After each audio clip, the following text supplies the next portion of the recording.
Hey, everybody, and welcome to the Seal Podcast, episode number 121 for Good Friday.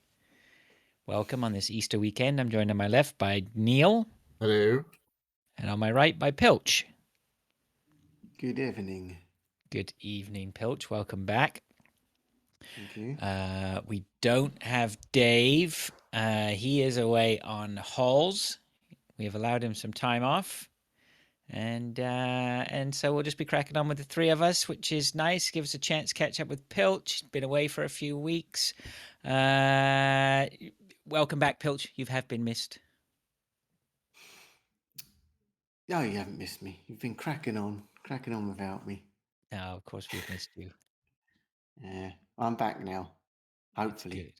Good.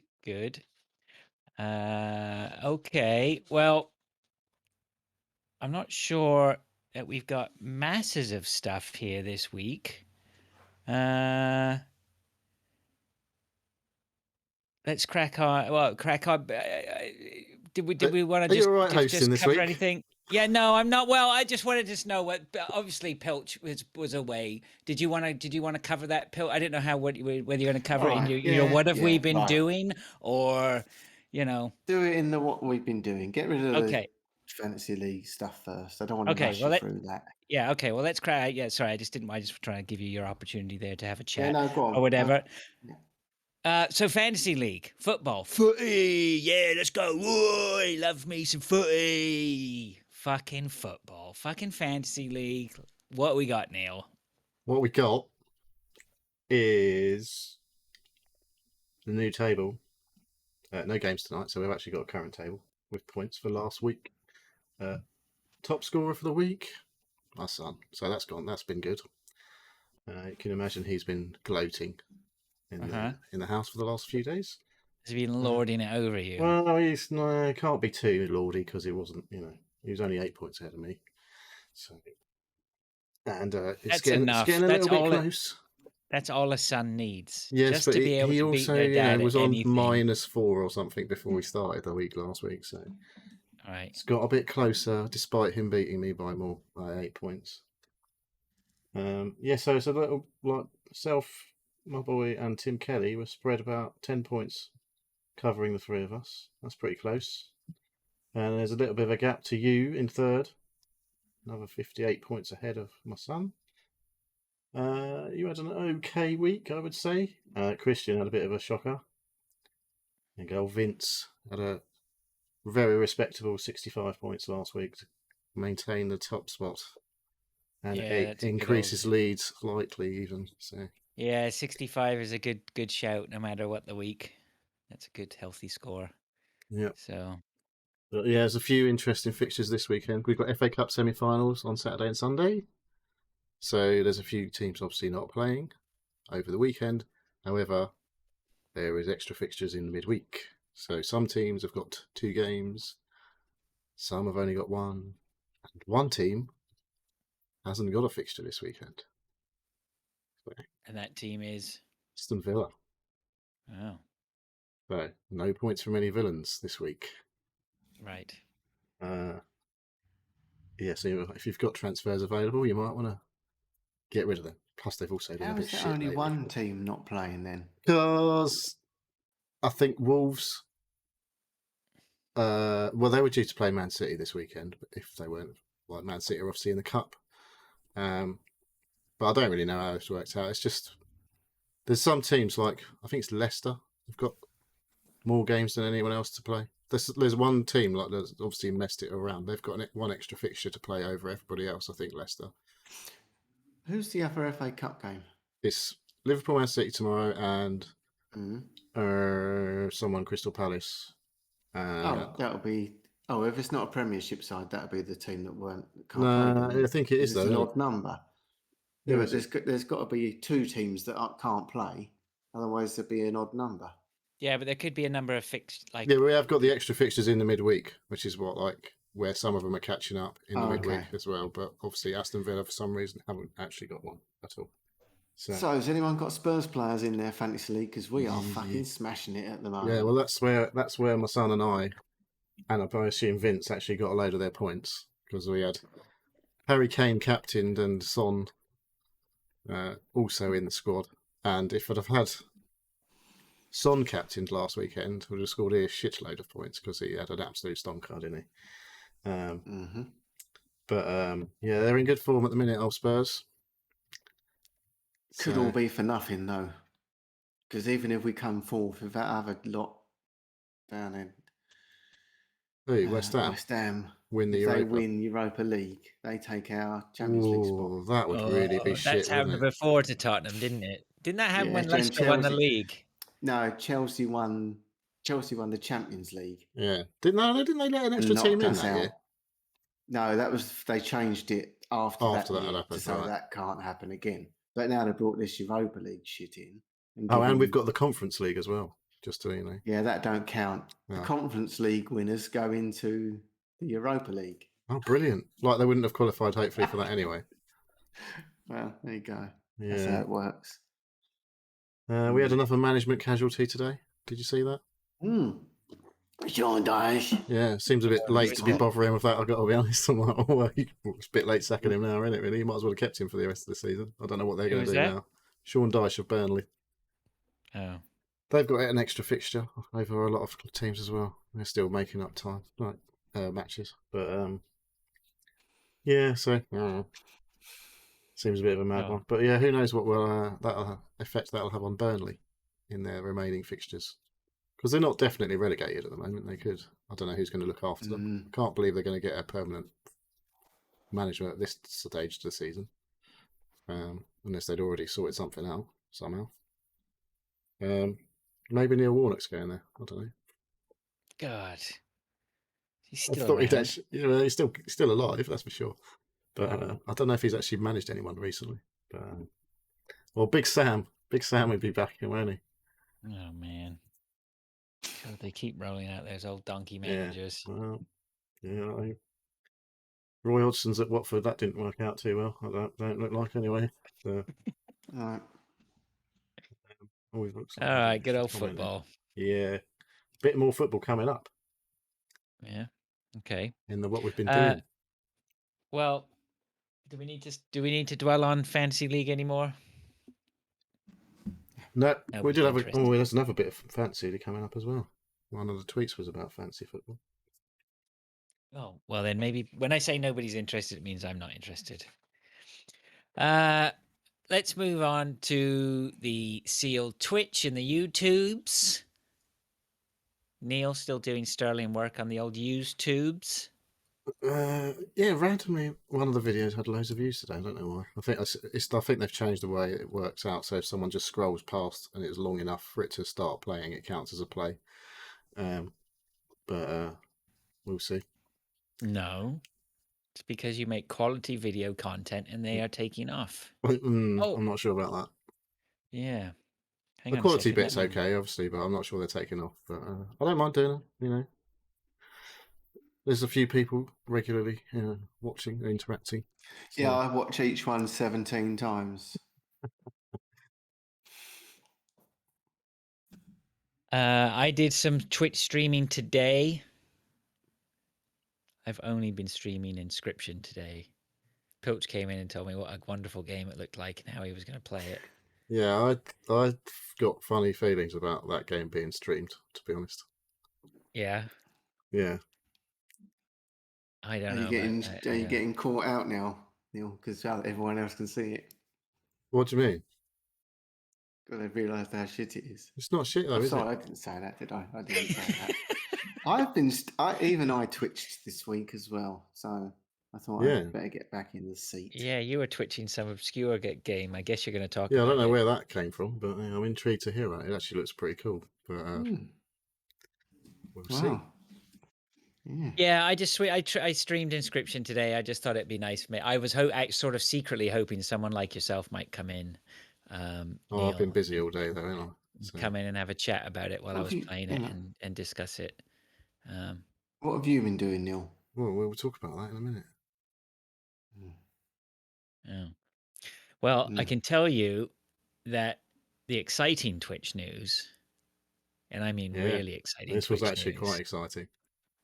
Only for us. Not sure anyone else is going to be that bothered, to be fair. Is we got the Twitch payout. Dun, dun, dun, dun, dun. The email came through. I think it was today or yesterday. Yeah. When we say we, you mean you got paid? Well, I got paid out. Yeah, of course. This payout will be going towards. You've got there, Fraser. Is it what? New sweater you got on there? New sweater, new webcam, new microphone. Yeah, it's all good. What time are we going out for dinner, Grace? Yeah, we got the Twitch payout. We made enough. Twitch only pay out when you've made $100. We broke that amount, and they paid out $100 US into my account. Converted into something like 100. Yeah. And that's good because we have our hosting fees, which are due in about 2 weeks. Yeah. And it's roughly the same. It's about I think it was $109 or something for the hosting or something like that. So that's great. So absolutely, to anybody who threw their Twitch Prime sub or gave us a little donation or a normal sub or whatever, I haven't really checked the stats or whatever. That just it all added up, and we really appreciate it. It was great. I think most of us put our Twitch Prime streams on since we started doing it. And just that extra couple of bucks every month from a few of us has just paid for the hosting fees. I mean, the great thing is with Twitch Prime subs is you're just getting, we're getting half our Twitch Prime money back, right? So or something like that. I don't know, whatever. Well, maybe not that much. About £2, I think it is. You get from us. £2 every month for a pop. Yeah. Anyway, every little bit helps, and like I say, that's just great, right? It's just nice that it just takes, it just means our hosting is sorted out and we don't need to worry about it. So that's great. So I'm very pleased with that, and thank you everyone again. It's brilliant. So keep it up. More subs, please. I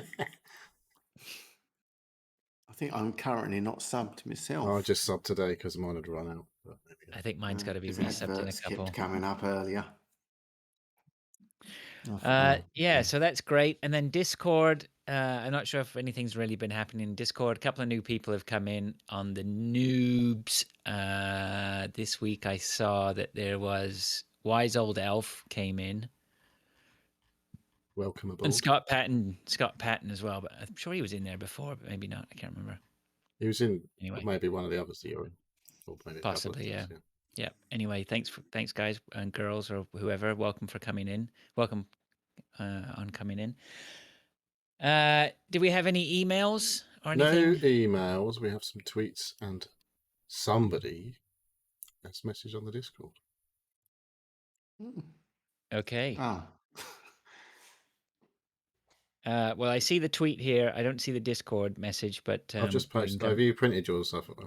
Yeah, I'll leave that. You can do the Discord message then. Scott, Pat, speaking. If you had some sort of electrical way you could look at this, it updates itself. Oh man, don't start me. I could fire up. Honestly, I'm looking on here, and I do the Control-Alt-Delete on this laptop, and it says the power consumption on Discord. I think Discord is the big thing. It's just hot. It says power consumption very high just to run Discord. So I don't know. I just don't think it's optimized very well for a laptop that's with all the cameras. And I really think this mic is a big issue with pulling power from the laptop. But there you go. Anyway, been over that before. So anyway, speak of the devil and he shall appear. Scott Patton says here, Seal Podcast, in my defense regarding 10th place in Fantasy League. Well, why'd you bring that up, man? We never mentioned that you were in last place in the Fantasy League. It's not last. No, it's not 10th, actually. It's 11th. 11th? Oh, yeah, I'll edit it for him. In my defense regarding 11th place in Fantasy League, knew I was in a league somewhere but had no idea where and was wondering why random emails were appearing. Yeah. That's why you've got the pedos still in your team. I don't understand how that is an excuse. How is that an excuse? Well, I had no idea. Maybe it did actually get around and looking at it and went, actually, I've just massively blown it. So yeah, I don't know. In my defense, I was paying no attention to it. I'm not sure really that. I don't know. Well, Scott, it's not all over yet. There's a cup, like we said before. The cup's coming up. I assume you've got your what is it? A wild card? Is it the wild card where you change your whole team? unlimited transfers. Yeah, I assume you've got one of them left. Get back in for the cup. You might have an amazing cup run over like 3 weeks or whatever it's going to take to finish our cup. When is that cup start? I think it's game week. Literally, like I think some people get a buy in 35, and then there's 36, 37, 38. Obviously, there's only 2 left in 38, and 4 and 8. So we've got more than 8, so it must be over 4 weeks. Yeah. 4 weeks with that first one. Just beat a couple of people. Yeah, with a few buys. But I think that's based on who scores the most points in week, whatever week the before is. They'll get buys. This is where it is, Scott. Now, this is what you got to do. Okay, this is play the wild card, win the cup, and grab that glory. Yeah, and make us eat crow. But you better try hard because I gotta win that cup. I gotta win it. You ain't gonna win the league. Well, you never know. You can still win the league. You can still win the league. Anyway, we've done Fantasy League. Scott, thank you very much for giving us a shout. We appreciate that. Good to see you around. Discord, Neil, did you say there was a message in Discord? Dave has asked us a question in Discord. Our Dave? Our Dave, yes, who's on holiday. Oh, yeah, okay. He says, what is your favourite holiday destination and why? Interesting. Anyone want to answer first? I'll go first. I was going to say a place I've been to about 1 million times, but the prettiest place I think I've been to is Cancun. Ooh. That was very nice. I went on my honeymoon to Cancun and it was absolutely stunning. So it's probably paradise? My favourite place I've been to. Not quite like paradise. It's full of fucking American teenagers on their holidays. But it's like being in America, but a little bit more. The sea's a bit bluer than Florida, basically. Yeah. It's nice though. It's very nice. There's lots of old ruins and shit to go and see. I'm assuming. No airboats. No. A lot of Beetles. Drive around in Beetles. No airboats. I didn't see an airboat. I'll put that out. Is that literally true about the Beetles? Yeah, that's is that why in Forza there's a big thing about fucking Beetles in the game? What? In Forza 5, they're always banging on about the Beetles and all that, how they were fucking loved them in Mexico and that. Yeah, I just assumed that was bollocks. Original shaped beetle. No, there's fucking things everywhere. Yeah. So Cancun's very nice. I haven't really been that many places, to be honest. No. I've been to Europe a fair bit and America and Canada and South America. You've done more than I have, that's for sure. Really. Maybe. Yeah, my favorite place is, I just love going north here into cottage country.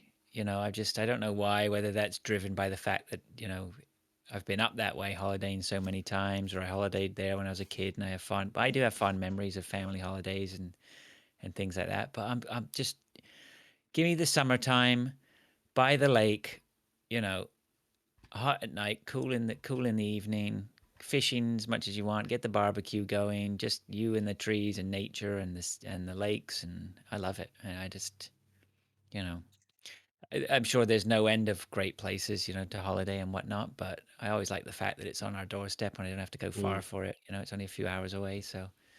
No visas required. Yeah, no visas, no border problems. So yeah. Apart from that, I mean, I am a sucker for Europe, mainland Europe. Just I always love going to France, and didn't matter really where in France. Just driving around, eating well, and that sort of got overtaken a bit by Italy from the last time I went to Italy. But it was the same sort of thing. You're just driving around. Like I love driving and going on family holidays in the car to mainland Europe, and you know, just like National Lampoons or something. Yeah, just like that. And then, you know, just when you need something to eat, it doesn't matter. You just pop into the supermarché and go grab a baguette and some nice cheese. You know, they've got it going on there, right? In the supermarket. It's got the lingo. Stuff. Yeah. Oh, mate. Yeah. Well, Hypermarché. Pomme de tarte. Pomme de tarte. Pomme de tarte. Apple pie. Neil? Well, I ain't really been many places, to be honest. Went to Cyprus on my honeymoon. It was too hot. It was fucking boiling. It was mental. So I couldn't, as a consequence, didn't really do a lot while I was in a honeymoon. But it's honeymoon. I've been to Ibiza a few times. Anyway, all of it's Balearics, isn't it? Yeah, like Mallorca, and Ibiza, yeah. all of that. I like them. They're nice. Menorca don't get crazy hot. Menorca was nicest. Yeah. Menorca's nice and quiet, tiny little place. You can drive end to end in an hour or so. Yeah. Menorca was lovely. We been a few places in Mallorca, like Puerto Palence. That was quite nice. Round from Alcudia. San Antonio. San Antonio. Alcudia. I went to Alcudia. Alcudia was quite quiet, but I was there in 19. Yeah, I think it's probably mental now. 7. So yeah. Before the Brits invaded. Like everywhere else in fucking Spain. But I haven't been to mainland Spain, so I don't know what that's like. But Portugal was nice, actually. The Algarve was really, really nice.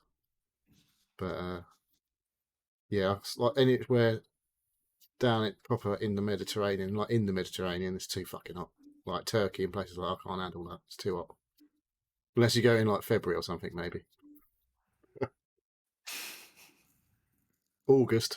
It was like 40 odd degrees every day, and it was like, fuck. Yeah, I'd never fucking go anywhere in August. It's ridiculous. It's bad enough here.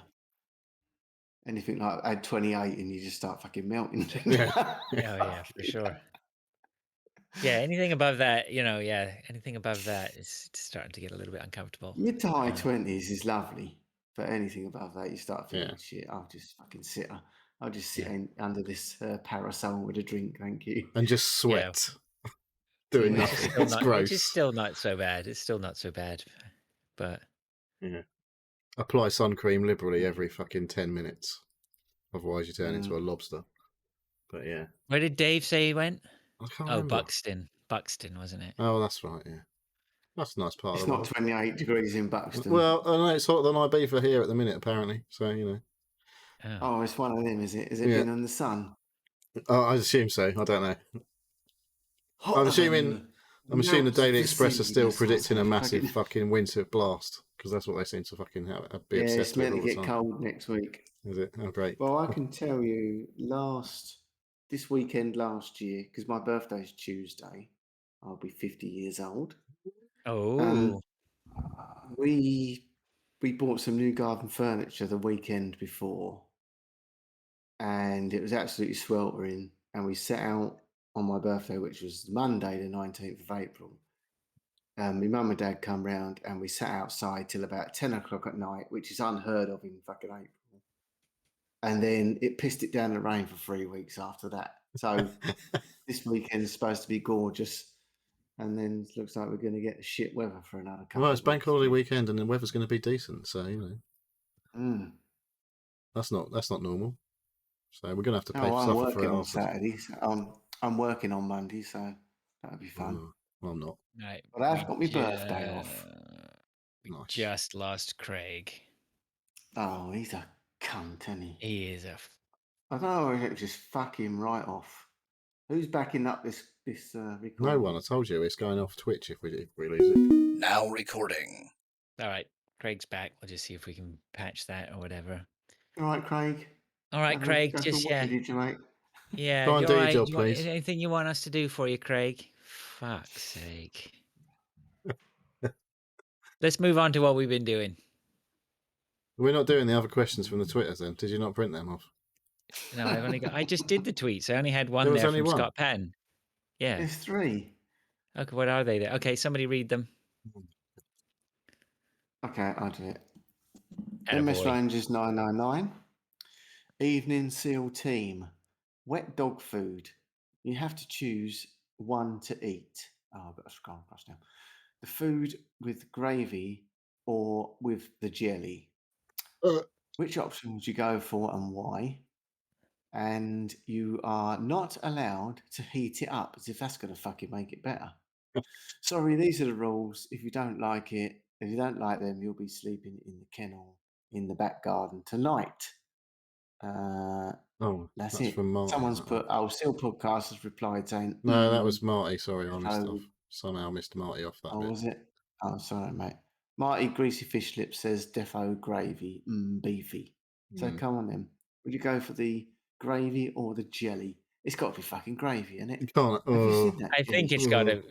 I think it's got to be gravy. I mean, given the choice, yeah. Because at least if you absolutely have to, it's got to be wipe a bit of the gravy off. That fucking jelly is on it, and you can't get rid of that jelly. I've not seen either in the flesh, as it were. Oh. So I can't imagine that either of them are very appealing. Does it look worse if it comes out of a tin? You can't imagine either of the dog foods would be very appealing to eat. No. Shocking. Apparently they are fit for human consumption, and pedigree chum used to be made in the same Mars factory as they made Mars bars and marathons. Oh. So, wow. I don't want to think about that too long, do you? Gravy. Gravy for me. Gravy for me. Yeah, well, it's a full house for gravy, because jelly... Yeah. Meat and jelly. It only works in a pork pie. And even then it doesn't work. Yeah, and then it's a little bit iffy. Yeah, it's not a delicacy. No. All right. Does that answer that? Yeah, thanks. That's it. Thanks, I think. I'm just going to go. Marty, I'm feeling a little bit peckish now, actually. I'm going to just go and nip off to my cupboard and get myself some chum. I don't think eating the kibble is probably not much fucking better. The dry stuff? I think I'd rather eat a dry kibble though. Is cat food worse than? Have you ever had cat? Oh, it stinks. It absolutely fucking reeks cat food. No, that's worse. I assume this one of the Felix ones it says it as good as it looks. And I assume it tastes like shit because it looks fucking disgusting. Yeah, well, that's honest advertising for you. So, okay, we've got Marty, Greasy Fish Lips. Happy Easter all. It's getting all religious on us now. Hello, everyone. Hello, everyone is keeping well. Oh, my God, no. My fucking internet's just shit the bed, is it? Oh, no. No, I think something weird happened there. You're still with us. We got a bit of a stutter there. It's going to be one of those episodes, isn't it? We're hanging on by our fingernails. Hope everyone is keeping well. 200 hours on Elden Ring, and I'm stuck on the last boss, who's a twat. Neil, hope you're still loving the fight. Which leads me to my question. What's your favourite type of Easter egg? I'm a sucker for a Malteser one. Much loves. Phrase, go on in. You go first, mate. Definitely not a Malteser egg. If I got a Malteser egg, I'd be extremely disappointed. You're not a fan of Maltesers? I'll eat them, but I don't think they're that great. That maltiness, I can't handle too much of that malt flavor. I don't know whether I overdid it with malt drinks at some point or whatever. I don't know. It's just I do like a Malteser. They do get stuck in my teeth though after too many of them. I would probably, you know what? I think my favorite is probably just that Lint Bunny. You know, the one with the little bell around its neck? Genuinely, I mean, the problem is, here we go. Here's the real story: is I'm a little bit jaded on the old Easter eggs here because my wife every year goes and buys Easter eggs. Okay, here's how it goes. My wife every year buys the Easter eggs, right? But we don't buy the Canadian ones. She goes to the special shop and gets imported British Easter eggs, right? Because it makes us feel at home and it's nice, or whatever. The problem I have with it is the mortgage extension I have to take out to buy these Easter eggs, right? They just, and it's not even so much that, it's probably one of those things, if, you know what it is? She never takes the price tags off them. So every Easter I get this Easter egg and I end up looking at the bottom and I go, how much? And then right? Even if you're in England, you're overpaying for like a box of air, right? And the amount of chocolate in those eggs ain't getting more every year. And then once you add on my import duties, it's brutal. It's brutal. Import I get it. Jesus. Well, Jesus, like just they want to be cutting a deal. We're in the market for a deal, a trade deal. Just basically how much they cost. So, but actually, it's funny you bring all this up because this is the first year where my wife said, "Oh, and I'll go get the Easter eggs," which she would do every year. And I said, "Well, hang on a second. How about you go buy some massive normal bars? They like the supermarket does do some huge, massive bars of chocolate, like which is nice chocolate too. Like get that. Give each of us, a honking big bar of chocolate. Let's get stuck into some real chocolate. Not only are we going to save ourselves some money, we're going to get a lot of chocolate." My wife was all on board, and she said, "Yeah." So I think we're missing out on the eggs this year. But yeah, Lint Bunny. You have to pay import duty on Lint Bunnies then. I don't think they're not expensive. You can get you can get the Lint Bunnies anywhere here. I'm confused. Like Cadbury's is now owned by an American company, is it not? And all that. I have no idea. They're owned by Kraft, aren't they? I think now. And so is all that shit just not available everywhere now? The problem is they've got their own stuff, but they ain't got our stuff, have they? No, they taste different, right? That's the thing. It's a lot of the got stuff, the sugar in it that we've got in ours. That's mostly what I tell you, we're not going to the supermarket and buying a Hershey's Easter egg thing, right? That it's not going to happen. Is that just gross? I think it's I'm not saying is it barely chocolate? There is a sliding scale of chocolate, right? And right. and you have your proper Belgian chocolate, right, at one end or whatever, that's super nice, and maybe Lint's on the good half, right? Mm-hmm. Cadbury's is probably just tipped over into sort of like the good half. Maybe it's on the halfway line. It's pretty everyday chocolate, I would say. But your sort of Hershey's chocolate, Reese's chocolates, and all that sort of stuff, I think they're not as nice. Saying that, Reese's peanut butter cups I'll die for, but that's a whole other. I mean, we're into a big debate now. We've got to be careful here. Yeah, but the actual chocolate itself isn't all that. It's the peanut that's nice, isn't it? It's the magic of the two, right?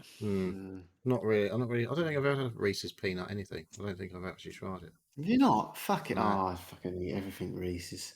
They're doing the Reese's like Cadbury's cream eggs at the moment. Yeah, you have Reese's is now embedded itself over there, right? It's now pretty much. Oh, everything. Yeah, everything Reese's. Yeah. Yeah, because it wasn't like that when I left. They hadn't.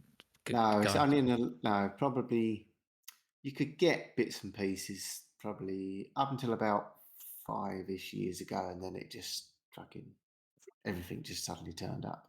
Oh, okay. Yeah, you used to just literally get the little. You could get the cups, pieces, the Reese's pieces. Cakes. Yeah, no, they didn't do them until recently. They had the 3 cakes in a thing. So like they're cups, peanut butter cups. Yeah, peanut. Yeah, and then they started doing like Rolo shaped ones. Oh, okay. Nestle's Rolos. Then they started doing them, and now they do everything. Right. I'm hoping I've got to go to work on Monday, and last year they were selling off cream eggs and Reese's and Oreo eggs for 10p each. So I just went out the warehouse and got boxes of 48. Oh yeah, I remember seeing the pictures actually.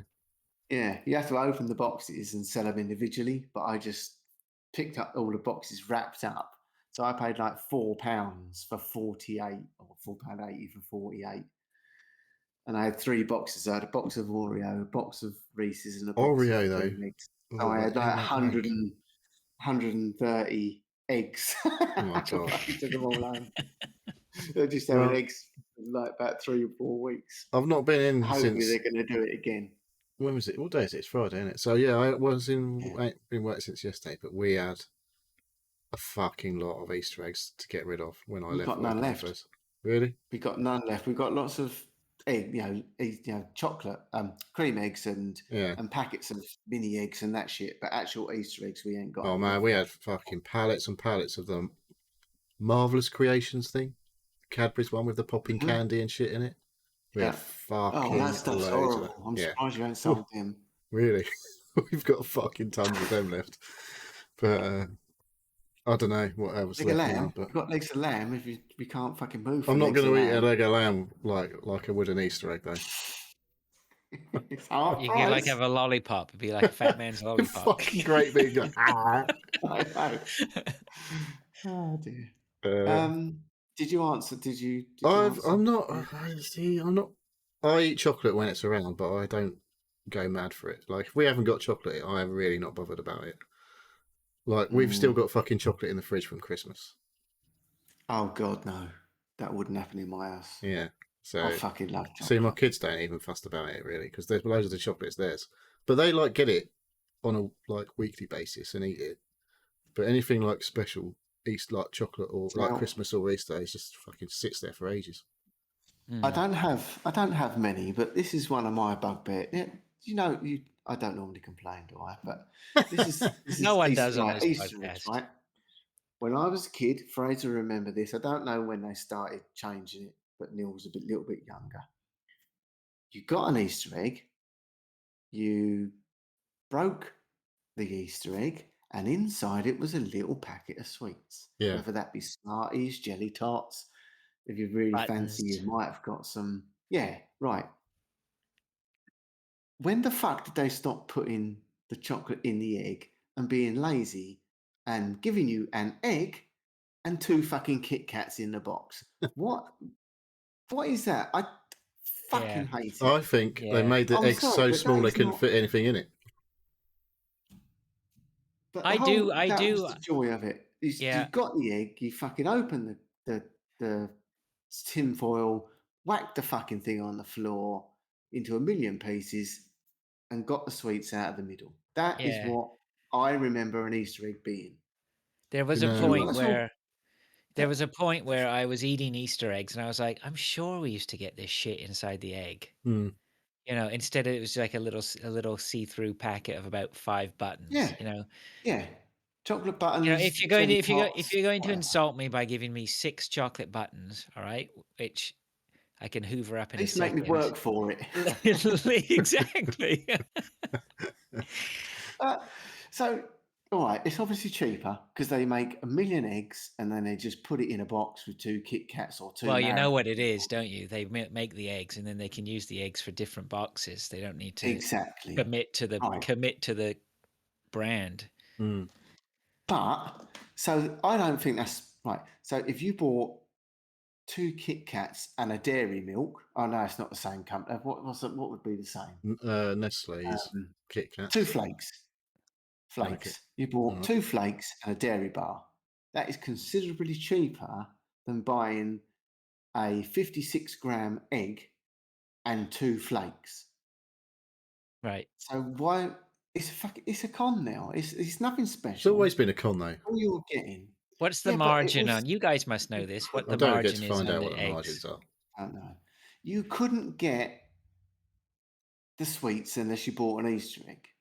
Now you could put that Easter egg onto the side and eat 2 bars of chocolate and leave the egg. What I don't get, it's not the same. It's not the same. I feel like me's like saying that we've gone and bought the bars. Oh fucking hell! What's happened? Addiction of the Easter egg. Oh, he's back. I'm back. Sorry, everyone froze for me. I think. Yeah, we're having a bit of difficulty.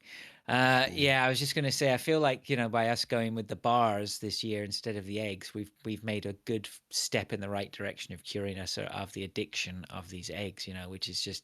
The other thing is, you're going to get 400 grams of chocolate. Oh, and then right, yeah. Whereas what's in an egg? It don't weigh fuck all, does it? No, we're gonna, you know, in terms of you know, dollars per gram of chocolate, we are going nutso this year. We're really in for it. We're in for the big haul. But yeah, maybe this is great. We've weaned ourselves off this sort of egg addiction, you know, broken this chain amongst the family that's been going for decades. Like like breaking the cycle of addiction somehow. Oh well, the one thing I do like is that they do the cream eggs. They do them 6 in a box, as if it's a box. Not 6 anymore, is eggs. It though? Oh, is it? No, it's 5 now. Isn't 5 instead of 6. And now they're more like quail's eggs. Yeah. I was always massively disappointed when I was a kid that I loved cream egg, but when I was a young teenager, I loved cream eggs, but it just broke my heart that you'd get a cream egg and it just, please give me a full size massive cream egg. Oh my That's God, what that I would wanted. that would be fucking disgusting. No, I'd love that. Oh, I think I might have told it before, but my mum used to give me £1 for me lunch to go to school and buy a burger and chips. Again, shows how old I am because you get a burger and chips for £1. And I used to go and buy 5 cabbage cream eggs instead. Oh, nice, yeah. I can eat them. Yeah. Did you buy your lunch? Oh, yes. Yeah, nice. 5 cream eggs. Thank you very much. I've had eggs for lunch every day for the last 6 months. Yeah. Cholesterol must be through the roof. Oh, that's great. Great question. Okay, do we have another one? That's all of it, as far as I can see. That's it. Okay. Well, thanks everyone for your questions. That's great. Love it. Let's move on to what we've been doing then. Okay, Pilch, we'll let you start off this one. all right. Okay. I've been off for a little while. I had to put one of my little dogs to sleep. It got ill, and that's why I haven't been on. It's been quite traumatic for me. I've just absolutely fucking been devastated. I can imagine, mate. Yeah. I still have a little cry. It's been 4 weeks. I still have a little cry every day when I, just sit and think about it. And I don't know. It's not nice. I wouldn't wish it on anyone. It's as bad as losing a family member, I think, from my experience. Oh, of course it is. Yeah, they're like family members, aren't they? So it's a no-brainer. And right? it's just fucking. It's not good. It's not good. No, So that's why I haven't been on. I didn't play any games. I used to sit down here in the snug here with the dogs and sit with my Xbox. And for the first 2 weeks, I couldn't even fucking sit down on the sofa. So I didn't play any games at all. So that's why I weren't there. I'm back. I need something now. You've got to move on, haven't you? So I said I'd come on tonight. I did go to work this evening, so normally it would have been my night off, but I'm going to see Giles. Does anyone know who Giles Brandreth is?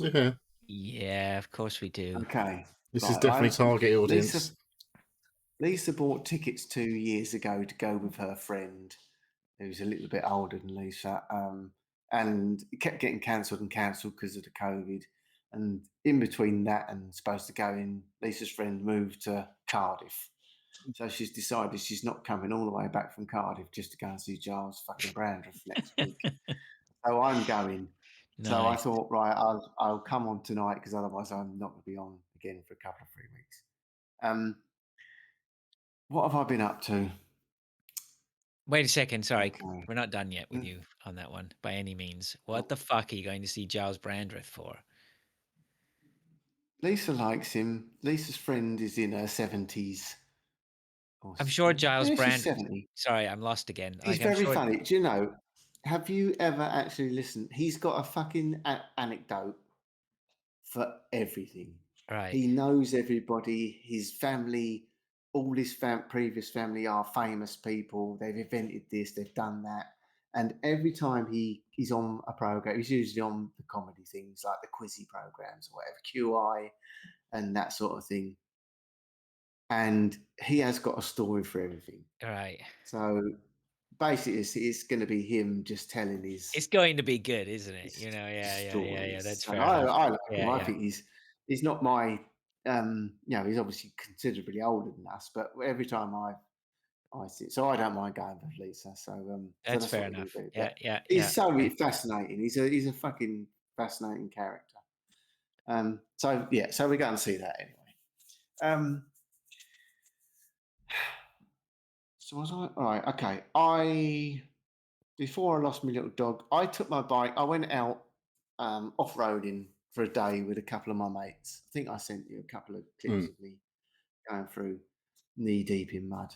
I broke a piece of my bike. I went to that was just after we had the winds, and there were some trees down over the trails, and I hopped over, got my front wheel up, and hopped over a branch across the trail, but my back wheel slid away from me, and my bike moved. The back of the bike moved, and I hit a tree branch, a trunk of a tree, and I broke my indicator on my trial bike. So I was like, okay, that's indicator's only 20 quid. That's not a big thing. But when I looked, it hadn't broken the indicator off. It had broken the bit of plastic that the indicator was bolted to. Oh, lovely. Yeah.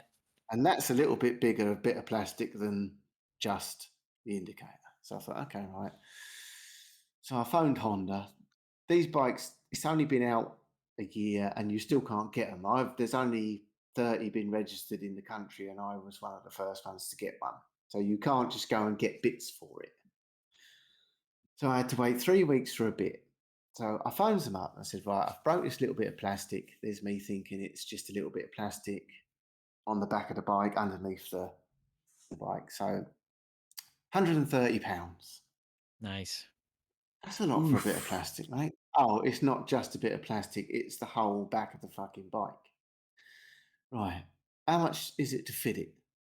£150. Fuck you. I'll fit it myself. Yeah, of course Send you it to can fit me. it yourself. Yeah. I'll fit it myself. Yeah. It's only a bit. How difficult can it be? I showed you the pictures. Do you remember seeing them? I literally had to strip the whole of my fucking bike. Oh, okay. It took me 6 hours. I had to take all the bodywork off, all the backlights, everything that was connected to the battery, and all the wiring.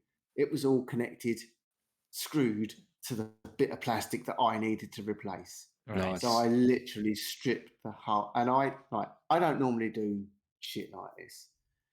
I sort of got the bike so I could learn more mechanicking and fixing it myself, and that was sort of the reason. A bit of going to be a hobby. I go out, I break bits, I take it apart, service it myself. And I was thinking, this thing is never fucking going to be. I'm never going to put this back together. And I put it all back together, and it's as good as new. Nice. Chuffed a bit. Yeah. So, That sense of and I've achievement learned that so you much. did it. Yeah. Oh yeah, learned so much about the bike now, because anything on it now, if it's apart from the engine, I've took everything off the phone. Have you learned not to break your bike in future? Well, that was just. I mean, that's what I bought it to off road. That's what I bought it for. I knew I was gonna break bits on it and need to replace bits and whatever. So I'm not bothered about it. It's all bashed. I only got it in July last year, and it's all battered and scratched and good. You're having fun with it. bothered. That's good. Yeah. Yeah, it's the whole point of getting it.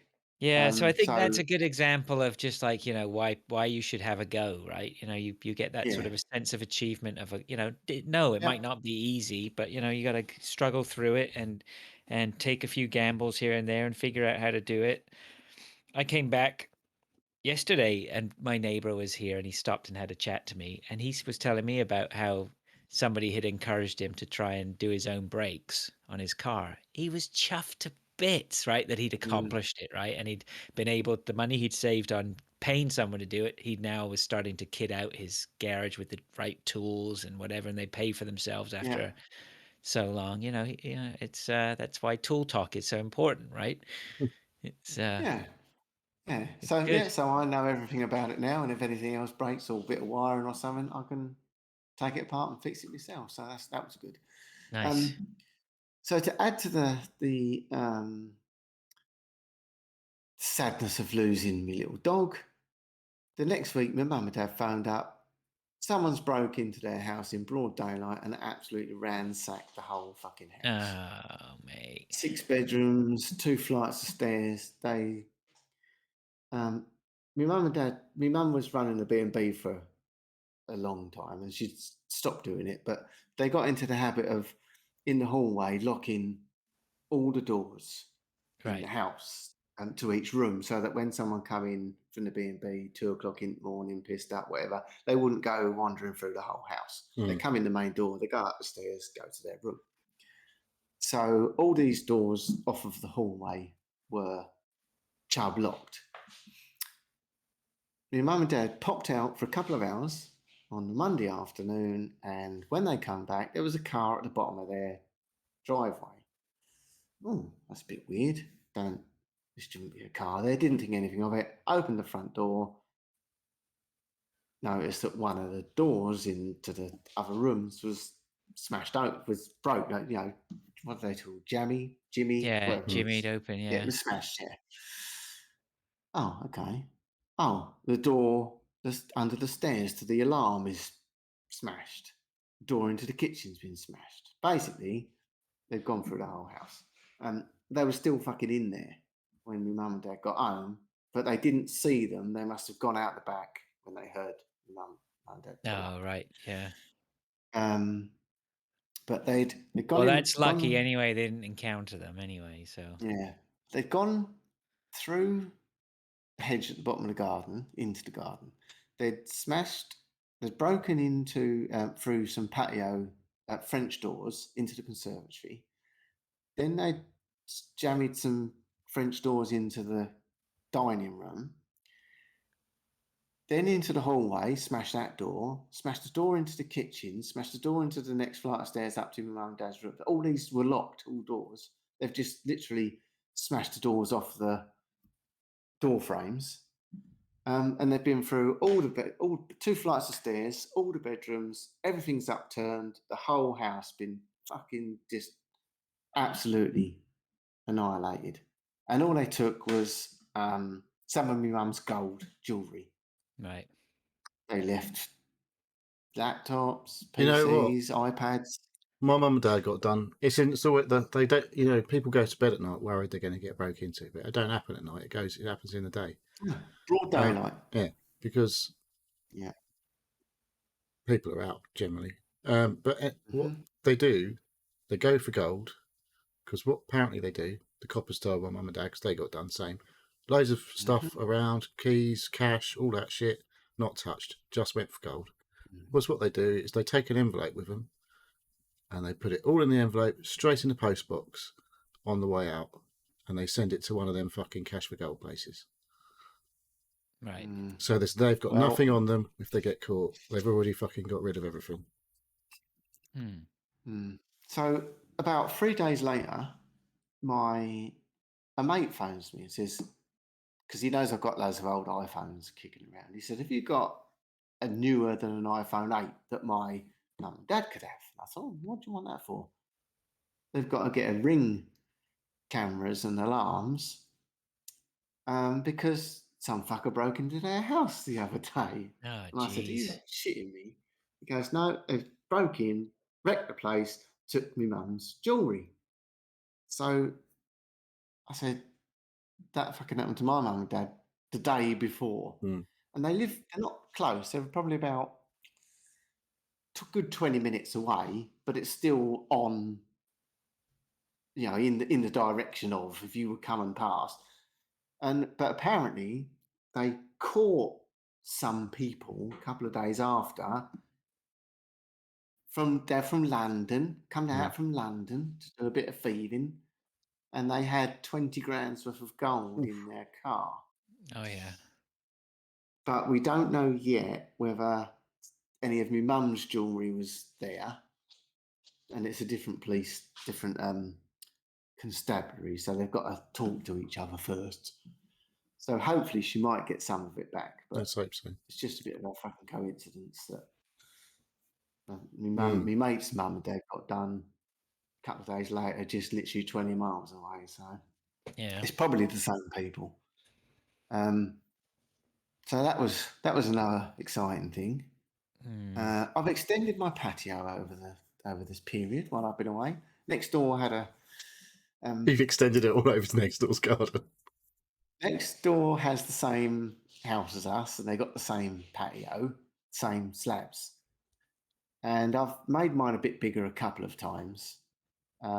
Is it patio wars? Well, I do it myself because I can, because I'm handy. I'm a gardener and whatever. Yeah, but they paid someone £8,000 to come and put some fancy Dan slabs down. Right. So I said, "What are you doing with them slabs?" we're going to stick them on the local Facebook Yeah, I page. remember you getting the slabs. You told us you got those Oh, slabs right, before. okay. Well, Yeah, I've done the patio in now, so that's another thing that I've done. Laid another 30 odd slabs. I made the patio a bit bigger, so that's something I've done since then. How was your Last thing is, foundation? sorry? How was your foundation? It don't need too much. I just put down about 3 inches of sharp sand and cement dry mix. Oh yeah. And laid them on that. It don't have no weight on it, so that ain't gonna go nowhere. Yeah. That's more than enough, ample for the job. Last thing, I've got some new glasses. I've had them 2 weeks. I can't see a fucking thing. They got to go back. Oh yeah. My eyes are I absolutely. remember you talking about these a couple of weeks ago. I think that you'd ordered them. I'd ordered them, yeah. Well, I've got new glasses and I can't see a thing out of them. My eyes are like absolutely throbbing all the time. I had a pair. The last pair I had made, which was nearly 3 years ago, they did the same. Apparently, I don't know why. When you get to a certain age and your eyes start deteriorating, they up your prescription to a little bit more than what you need, because over time, as your eyes get worse, you get used to the better prescription and then you can see, which is fine, but you can't see fuck all for the first however many months it is till your eyes get shit. I don't know. Anyway, so they just said, "Oh, come back in. We'll do you another test and we'll lower the prescription down." Apparently, I've gone up three points of magnification since my last glasses. But my last glasses were fine. The only reason I changed them was because they were knackered. All the coating had started coming off, and they were blotchy because there was something on the glasses. So I've got to go back and they'll lower the fucking prescription again. What makes me laugh is 350 quid for a pair of glasses. I've got super thinned and I've got varifocals and I've got the reactor light, like sunglasses to clear. So 350 quid. But then they say, "Oh, don't worry, just come back and we'll make you another pair." Yeah. As if they're like 50 quid. Yeah, or not even like a tenner. Yeah. Why don't you charge me 100 quid for the fuckers in the first place? Yeah. If you can just frivolously make me a new pair. It's like getting a car. They said, "Oh, don't worry. Bring it back and we'll give you another car." Yeah. Just grab another one off the shelf. Yeah. So I'm struggling with my glasses a bit as well. But other than that, I think that's all. I've probably got some other stuff I've been doing. It's been quite a long time. But yeah, Probably, so I'm back now. All right. Well, welcome back. Thank you. I can go next. I haven't got a lot. Well, continuing to watch Raised by Wolves. I can't recommend that show more anymore. It's just great. I'm really enjoying that. My son and I think we're on about episode 7 now, and it's What is this on?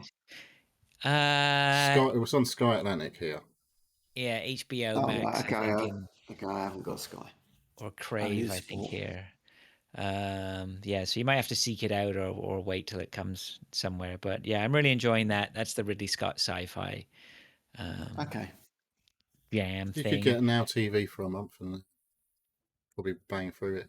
I think it's all on there now. We're on season 2. Oh, is it? Okay, yeah, I might do that. It's really good. I've got rid of a lot on my TV at the moment. It's fucking too expensive. I know. So I've been eyeing up maybe getting Apple again because I think I've been hearing about that Severance and I'm wondering whether there's some other things we want to watch. But I haven't been watching much. Anyway, I've been watching this Raised by Wolves, but then that's really been about it. I have no desire to watch any other TV at the moment. So, but the big thing for me last week was Sunday when I was on the Veteran Gamers. I was very kindly asked to join them. Duke wasn't going to make it, so Stu and Chinny asked me if I wanted to come on. So, no hesitation, I said yes. Always look forward. I have been on before, so I know it's an enjoyable time. And hopefully gave ourselves some decent plugs there. I had to get on the chat and make sure there was plenty of mentions. That was good fun. It was good fun with throwing jabs back and forth. Did she let you speak? Oh yeah. He was fine. Okay. You can't be shy. You just got to get stuck in there. But he did. Well, did you have something for lunch? Didn't you, or dinner when you or something? Didn't you have some food turn up? Probably. I can't even remember now. What was? I can't remember. I must have. Yeah. I've wouldn't be a podcast with Fraser on if some food didn't turn up halfway. Yeah, there's not going to be any food turn up today though. That's all right. I've eaten beforehand before we recorded, so. Bank holiday. I'm getting a bit parched though. I might have to order a cup of tea. So yeah, what was it that got delivered? I can't remember. Now you mention it, I've forgotten now. Something did. But I don't think I ate it. I think it just it sat there all show. To be a good guest. Yeah, I didn't get stuck in. So that was fun. Yeah, that was always nice to catch up with those guys. It's good. But that's it. I already got nothing else. Neil, yourself? Well, as mentioned last week, I was going to the footy. I went to the footy today, and it became a bit more important today's game because we fucked up on Monday. Lord was happy. He was lauding it a bit because we played Huddersfield Monday and they beat us 2-0 at their place. So they're one place above us in the league. And then we played Forest today, who were one place above us in the league again, somehow. No, I can't remember how it works out. But basically, yeah. Anyway, there's two big, because we're in the playoffs positions at the minute, and so are these two, obviously. And it was a pretty tense game today, I've got to be honest. Like, I haven't been to a football match in quite a while. And we were sat in one of the ends, not the away end, obviously, but sort of in the corner. It was not bad seats. We're in like row C, so we're quite near the pitch. Pitch looks fucking amazing. We just stood there, and I was like, "Fancy playing on that pitch, mate? It looks well good, doesn't it? It's just like a carpet." Yeah. And we're only a championship, but it looks absolutely glorious, that pitch. A championship pitch is still going to be any. No, but I mean, you go watch the 70s match of the day or whatever, and all the pitches are just fucked. It's like, how do they play any football on those pitches? I don't know. But everything. Well, I'm not be funny. When we were in the conference, it was decent. But like, there was definitely some pitches that were not. Like, I can't remember what we watched one game. And like where the halfway line is, this is fucking a few years back. There was literally, it felt like there was a gully, the width of the pitch. It was like fucking lethal. But this is coming from a team that had a fucking plastic pitch, mate. Well, that was fucking. You couldn't play on anything better than that back in the day. But it almost looks like a plastic pitch at Kenilworth Road today. It looks fucking like perfect. What was the score? We won 1-0 today, and it was like on Monday. It was 1-0 to Huddersfield. We had a penalty, and the guy who's our top scorer hit the post, and it went wide. And it was like that would have made it 1-1. Obviously, we were doing okay. Weren't exactly great, but that could have been a bit different, and that would have been a good point away from home. But we lost. And then today, obviously playing Forest. They've got to play 2 games less than us, so we really needed a win today. Fair play to the Forest fans. There was 1,000 Forest fans in the ground, and they're pretty noisy. But did Christian go? The playoff position, though. Did Christian go? You didn't see him there. No, he didn't go. If you're all in the playoff places, that doesn't make any difference to the results, though, does it? Well, it matters because there's a whole load of others who are still able to catch. Right. Okay. There can't be many games left, obviously. No, we've got 4 games. We've got 4 games to go. Right. Forest have got 6. Borough have got 5. Forest come back. Well, at the minute, the way if it ended today, it would be Luton v Forest in the playoff semi-finals, and then Huddersfield versus whoever it is. I can't remember now. Who's in 6? Fulham, isn't it? No, Fulham are away. They're 10 points clear or whatever. Actually, I don't know how they finished today. They were playing this evening. Playing Derby this evening. Did they play Derby? They lost. Derby won. Derby won. Oh, wow. See, it's getting a bit tasty at the bottom of the league as well. It's pretty close down the bottom. But yeah, massive 3 points. Wasn't the greatest game of football. Well, I'll say that. It was, like I say, it was pretty tense because we had something like 8 players booked. It was fucking crazy. And none of them were for particularly bad fouls. It was just like a couple for time wasting, and then fucking a couple of like the whole, if you foul someone and they're on a break, it's an immediate yellow card, even if it's not a particularly bad foul. But like, I don't know. At one point, the Forest fans were like, "You're not fit to be a referee," shouting. And then about literally 2 minutes later, all the Luton fans were singing the same thing. The referee was having an absolute fucking mare, according to both sets of fans. But yeah, we basically scored a penalty. But a different person took the penalty this week, banged it home straight away. There was fucking like 10 minutes of injury time at the end of the second half. It was and then we still had players. They put up 8 minutes, and there was players still going down, injured, and it was just massively tense because like we just really need to hold on to this fucking win. But every other result, pretty much today, has gone well. Well, Forest and us, basically, because although Forest lost, like virtually every other team that's around the playoffs either lost or drew. So it was actually a pretty good day for both teams in the end, and also especially for Forest with the 2 games in hand. If they win them, they'll go up to 3rd, I think, and they'll be pretty close to Bournemouth in 2nd. But they've got games in hand as well. But yeah, it's an exciting time, and there was lots of singing, lots of chanting, and like my son's not been at a game like that. It was fucking so loud, that place. I don't know what it's going to be like when they move. Getting old now, mate. Oh man, the fucking booming. Oh, well, I don't care about the seats. That's fucking not too bad.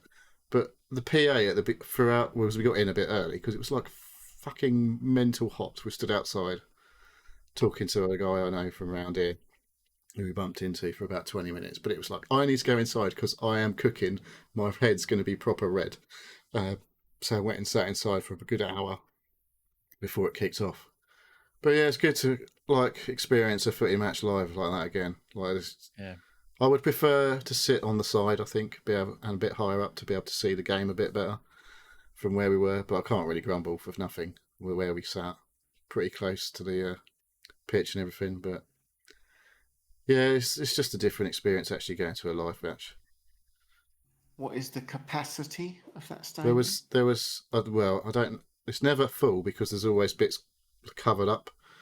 But there were 10,070 there today, and 1,070 were from Forest. But there was like I say, we had Luton fans and Forest fans in one end, so they'd obviously had to put a bit. If you think 10,000 people is going to be loud, what are you going to do if you go to Old Trafford or Spurs with 60,000? Yeah. It's not like going to the Etihad where no one shouts. That's for sure. It's like there's 50,000 people there saying nothing. But that was for Snoogans. It's a great atmosphere because it's weird because there's only like 3/4 of the stands anyway, because one side is literally boxes the whole way down the pitch, but now they've got the cameras for TV on top of the boxes, so when you look across it actually looks like we've got fans, whereas the cameras used to be on the other side. Huh? Was Elton John there? Elton John is Watford. It's Watford, wasn't he? Oh, yeah, we hate Watford. He's just outside London clubs. Yeah. Anyway, we don't talk about Watford. We hate Watford. Yeah, they've got to be practically local rivals, haven't they? Well, that was always the derby, as it were. But we ain't really been in the same division for a long time. Yeah, the Watford Luton. Yeah. That was but we haven't played each other for years. What about the Milton Keynes Dons? Are they not close no one likes MK Dons, do they? No one likes MK Dons because they're a franchise football, isn't it? And all that crap. Will they ever be forgiven? Not by anyone other than Milton Keynes fans. No one's mentioned Ferrari absolutely ripping up the old Formula One this season. Mad, isn't it? Yeah. What's going on there? Everyone was like at the beginning of the season. One? Yeah, I'll be watching it. I'll be watching you and Dave do, but yeah. No, that man at the top there don't care, does he? No, not interested. No. Yeah, it's been good. I find it interesting actually when you guys talk about it, but no, I don't follow it. It's been more, definitely been a lot more. There was some good battles going through. Not so much at the front this time, but there was about 6 cars following each other for laps and laps and laps, like pretty close. Yeah, but yeah, close following, not not like fucking like 2 seconds apart 20 between yards them. behind each other. Yeah, it's been good. It's been a much more interesting watch this year so far, especially as Red Bull keep fucking things up and not finishing their races. So I'm sure they'll be coming back strong anyway. But yeah, I'm sure they will. It was a weird match to go to anyway. Back to the football, but it was most important to get the 3 points, and it was an experience, that's for sure. Yeah, your son enjoyed himself. Yeah, he loves hearing all the chants and all the swearing and all that shit. He was always chuckling away whenever there's any rude words being said and stuff like that. All right. But he said, I said, did you? Because we went, like I said, last time we were in a different stand at the side, and we were right at the back, which isn't particularly far at Luton. I was like, well, if we come again, where would you want to go? He's like, I want to go back over there where all the noisy ones are, because like it's weird. Like there's the noisy crowd in the corner near the away fans, the real fucking proper Larry ones, and then just near them, although it's loud where we were behind the goal, like it's fucking crazy over that end, where all the chants actually happen. They sort of join in where we were, but they don't last as long. And I don't know any of the fucking words to all the songs. But we have to get on the Google and have a look. But he wants to go again. But I don't think we'll be able to go. They're all sold out for the rest of this season. But fingers crossed. Isn't it time to buy season tickets? Well, they're about to go not out. for this year. The fingers crossed we'll be at Wembley in a few weeks. Fingers crossed. And then I'll definitely, well, like I say, it'll fucking sell out whatever we get. But every man and his dog will be there, mate. Yeah. But that'll be good if we get there. And you've got 45, 50 quid tickets to look forward to next season. Yeah, well, they're putting 2 lots of pricing out for the season tickets. So there's if we stay in the Championship price, and then if we go to the Premier League price. Right. So first time I've had to worry about that though for a long time. So I haven't looked at how much it is. You'll have to go, won't you? Even regardless of the cost. Oh yeah, exactly. If you go back down again, it might not happen again for another 20 years. Well, who knows? Yeah, exactly. Who knows? One season, they said, one season in the Premier League would sort all of our finances out for fucking about 15 years or something stupid. Because they get like 50 million quid just for going down again. But it'll like pay for the new stadium pretty much and to get going and all sorts of stuff if we got promoted. So new burger van. Fingers crossed. Oh, I had a sausage from the van today. That was pretty good. And he had a bacon roll. It was £5 each though. Fucking mental, eh? But yeah, he did get quite a lot of bacon in there. It'll be £7.50 next season. Yeah, exactly. So make the most They've got to pay for their electric, haven't they? But yeah, so that'll be good, and hopefully we'll get to go again. But I did buy some new things. I haven't really tried them out exactly, but after the whole lost keys, which weren't actually lost, palaver, I bought some smart tags. I've got one on my set of keys and one on Lou's set of keys now. Nice. But how big are these things? Not that big. Because I was thinking of putting one on my dog's collar. Yeah, these are smart, Samsung ones, so you need to get a Samsung phone. But the Apple ones are a bit smaller. They're circular though, and with the Apple ones, you need a holder. I think you have to buy a holder. Yeah, the holders they're literally just like a coin, the Apple tag things. So you'd need something to go on it to put it on. They get you. Yeah, it's probably just as much for the tag thing, the holder, as it is for the tag. But they were on half price at Amazon. I got 2 tags for £30. How much? Yeah, but like if I misplace set of keys, yeah, exactly, and less stressful. But if I go too far away from my keys, it will tell me on my phone your keys aren't nearby, sort of shit, and all that stuff. Which because there's Tile that make these things. I think they were the first ones that did it. Yeah. But you have to pay for some of the features. You have to pay a subscription. I ain't fucking paying no subscription. But yeah, 30 quid for 2 tags. Hopefully, if I do misplace my keys, I'll be able to fucking find them because they make a funny noise when I tell it on my phone. For me to locate them. And hopefully your phone won't be with your keys. If I misplace my phone but I have my keys, I can press the button on the kit thing and it will make my phone ring. So yeah, that's pretty good. Yeah. But yeah, I haven't had to use them in terms of actually fucking misplacing either item yet. But it definitely, I tested it to see if it worked. But, yeah. We'll see. Hopefully, I won't ever need to use that feature. But I wouldn't have spent an entire fucking evening looking for my keys the other day if I'd have done this a few weeks ago. But that's basically it for me. All right. Okay, well then let's move on to what we've been playing. You and I, Neil, have probably been. It looks like we've been devoted to one game only. I think I'll leave my game to the end because I got spoilery stuff to sort of talk about, so it'll make life easier maybe for other people who are looking forward to playing Inscription at some point. Let's get you Elden Ring done and out of the way then, Neil. Right. Well, oh yes, as you said, I've been basically playing the one game, which has been playing for nearly 2 months solid. It's a while now. It is a bit scary how it has completely taken over. But yeah, still playing Elden Ring. Still, I haven't got a video ready for tomorrow, to be fair, but because I have a confession to make. I haven't played Elden Ring today at all. Oh, mate, you must be sweating. Right. I might have to turn it on later after the show.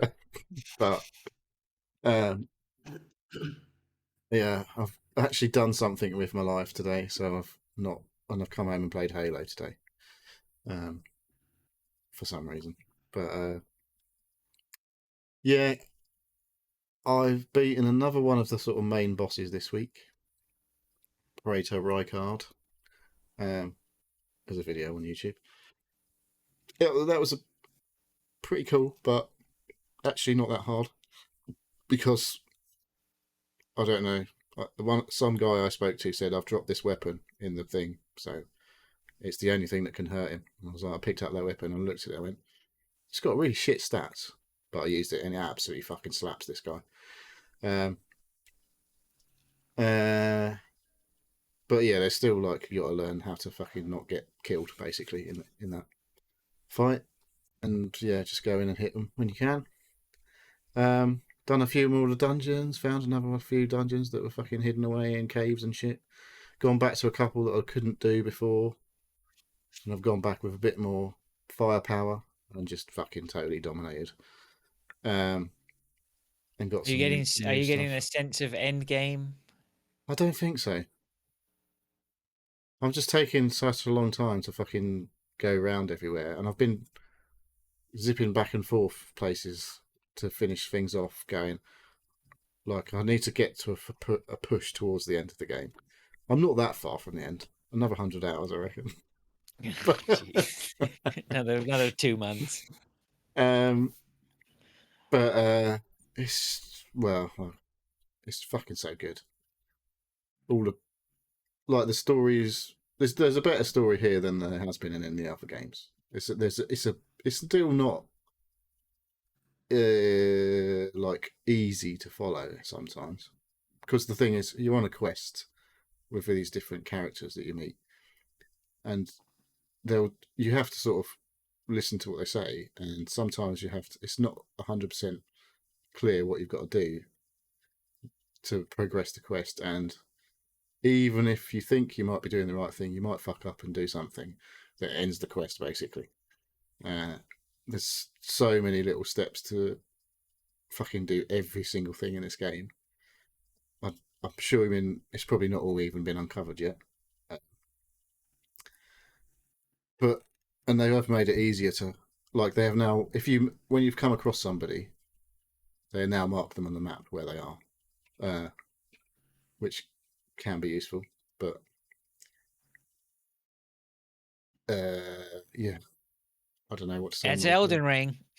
It's just combat is the best it's been. I was just thinking about people who've played this game but not played the other games and maybe thinking, I might go back and play the other games. I don't know how that would work out, because this, well, like people said, this is the most accessible one, blah, blah, blah. There's a few things in this that if you went back now and played the others, just a simple thing like you press a button and you jump in this game, which is not, I mean, you've been able to jump in the old games, but only when you've been running. And like in the first game, you'd say hold like B on the Xbox controller, circle on the PlayStation controller to run, and then to do a jump, you would have to like let go of that button and press it again quickly to do the jump. So it was like a fucking faff. And in the third game, you used to hold the same button to run, but you'd like click the left stick to do the jump.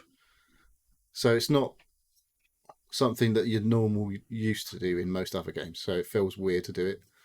And like I said, you can't do a stationary jump in the old games, whereas this you can. Which leads to, it just makes it a lot more simple to do, because like sometimes a jump is enough to evade an attack from a boss or a fucking normal character or whatever, and you can do now more powerful attacks, like you do a jump and an attack, and it's like a heavy attack and it'll do lots more damage and stuff like that.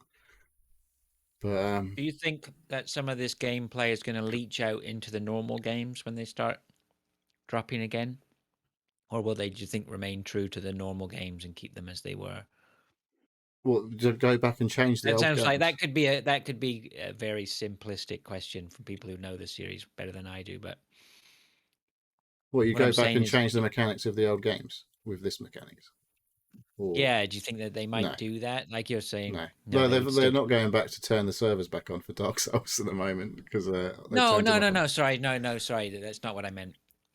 I meant like going forward, like say Bloodborne 2 is about to come out. Yeah. I think are they going to start tweaking the formulas on those to be more like Elden Ring, because it's got a much more universal appeal? The jump particularly was probably going to stay, I would think, because, well, I don't know, mate, because I don't even know if you can jump at all. I'm not particularly well versed at Bloodborne, but of all of them that are going to potentially get a sequel, it's probably Bloodborne. I don't know if because this is basically Dark Souls 4. They couldn't really betray Bloodborne. They'd have to keep it very close. I don't know how. I can't remember. They'd have to be careful about it. Like it, because that was obviously a bit different. But like Sekiro that's where the jump comes from, I guess. Sekiro has the jump. You have a bit more mobility in Sekiro because you have like your grapple hook and all sorts in that game. But this is like a mishmash of all of their games put together, basically. All of the good stuff from all of their games has been put in this game. And I guess a couple of the crap things as well, potentially.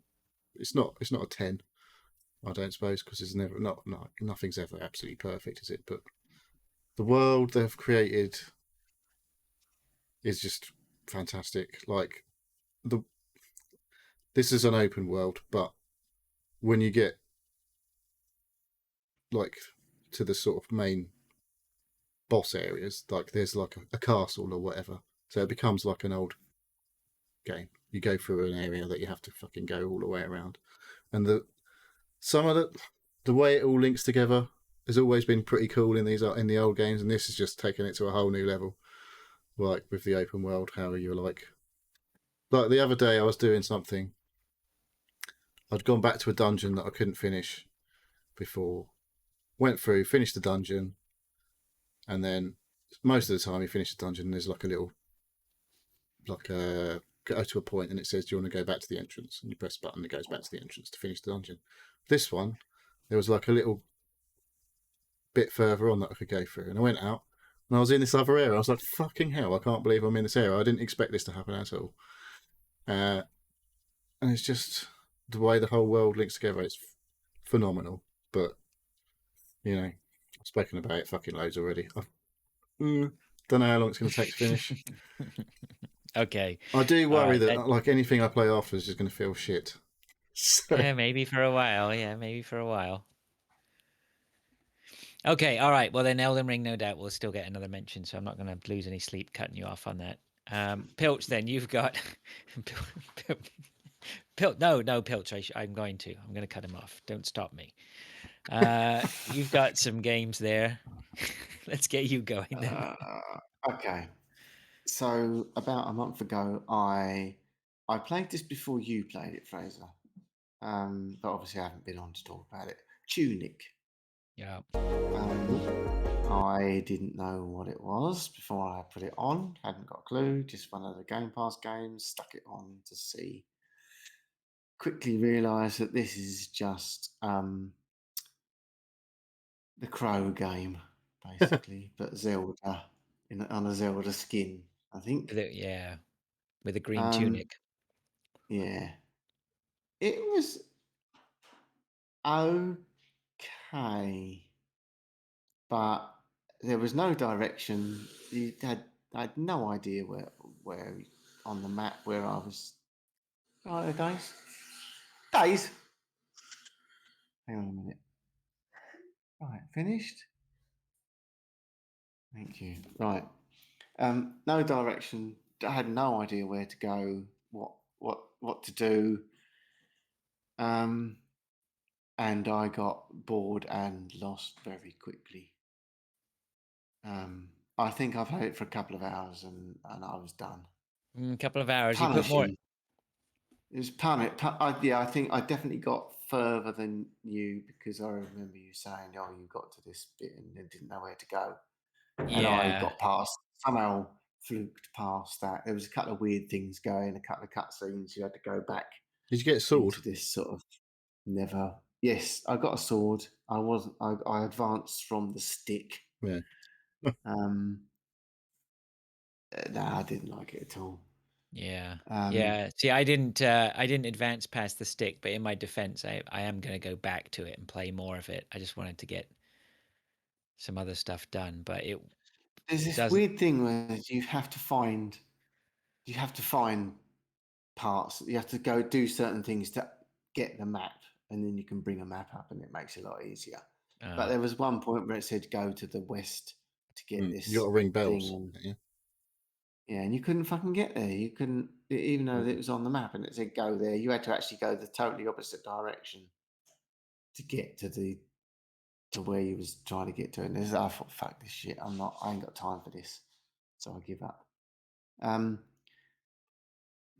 What did I play? Right, Another Sight. Has anyone played Another Sight? No. I don't know whether it was Game Pass or. I think this must be a Games with Gold, so it doesn't ring any bells at all. I don't recognize it. Okay, this is set in Victorian times in London, although then you move to Paris and other places. It's a puzzle platformer. You are a young girl who falls down a hole and is blind. And you meet this little cat, and you control the cat and the girl, and you have to traverse this sort of a steam, like an industrial type, revolution type, Victorian world, steampunky. Right. Your father is like hamster. Your father is I don't know how they're connected. At one point, there's like Isabel Kingdom Brunel is in it, and Edison did light bulbs, and Monet, and these other areas. So first of all, you start off in London in the sewers, in the underground, and in the sewers, and you can't. When you're the girl, you can't see more than sort of an aura around you. Everything's dark, apart from a few little bits that are lit up, that sort of piques your sort of your sight. But the cat, when you're the cat, you can see everything. It's like broad daylight sort of thing. But the problem is, you're a cat. Move. You're a Tons cat. of things the cat can't do, right? Exactly. The cat can't pull the fucking levers. The cat can't push boxes. Fucking cat.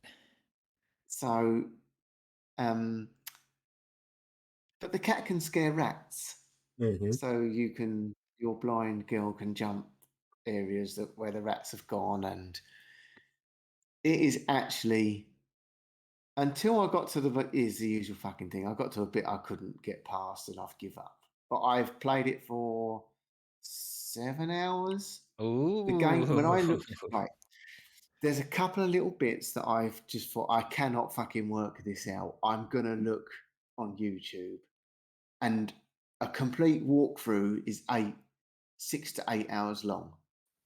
So I know I'm on the last level, and I cannot fucking finish it. And I haven't got round to looking at the last bit to finish it. But I've played it for 8 hours, and I fucking loved it. Interesting. And it's a platform puzzler. It's very, very good. Well, 1 minute you're in Monet's, it's all very dreamscapey.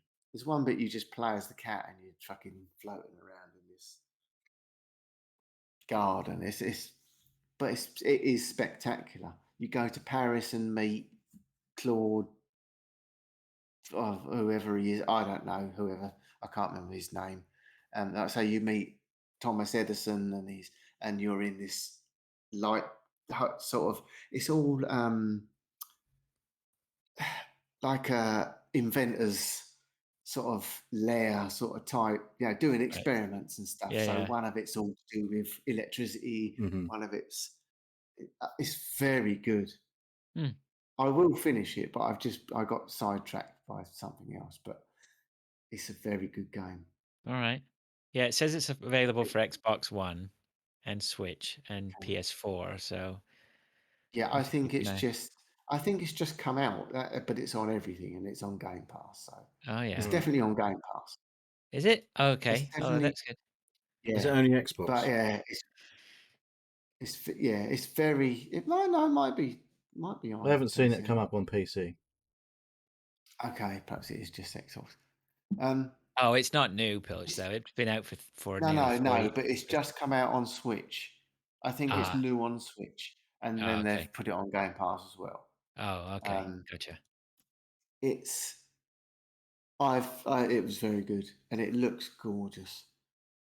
The cat, when you're the girl, you're on the same.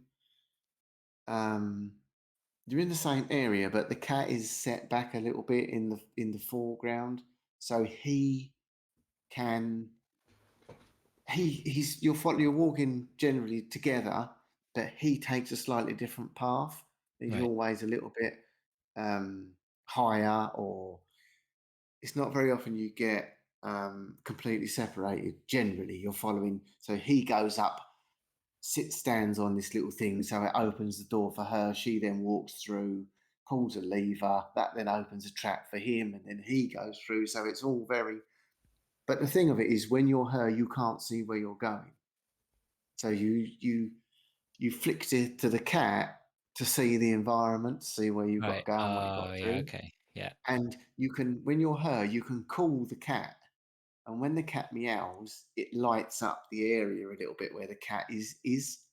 So it makes you then can see a bit more as you're the girl, because the cat's just off just a little bit further away from you. Okay. And there's pulleys and there's things to go up and down, and I've got stuck on a bit where you have to. There's some guards, and the guards walk. There's one guard will walk this way and that way, and you have to sneak past him. But if he sees you, you're caught. But then the next guard is then coming as he's going that way. This one's coming this way, and I turn around and go back the other way. And for some reason, I can't work out. You've got to the cat distracts the guard this way, so you can go behind a rock and go past him.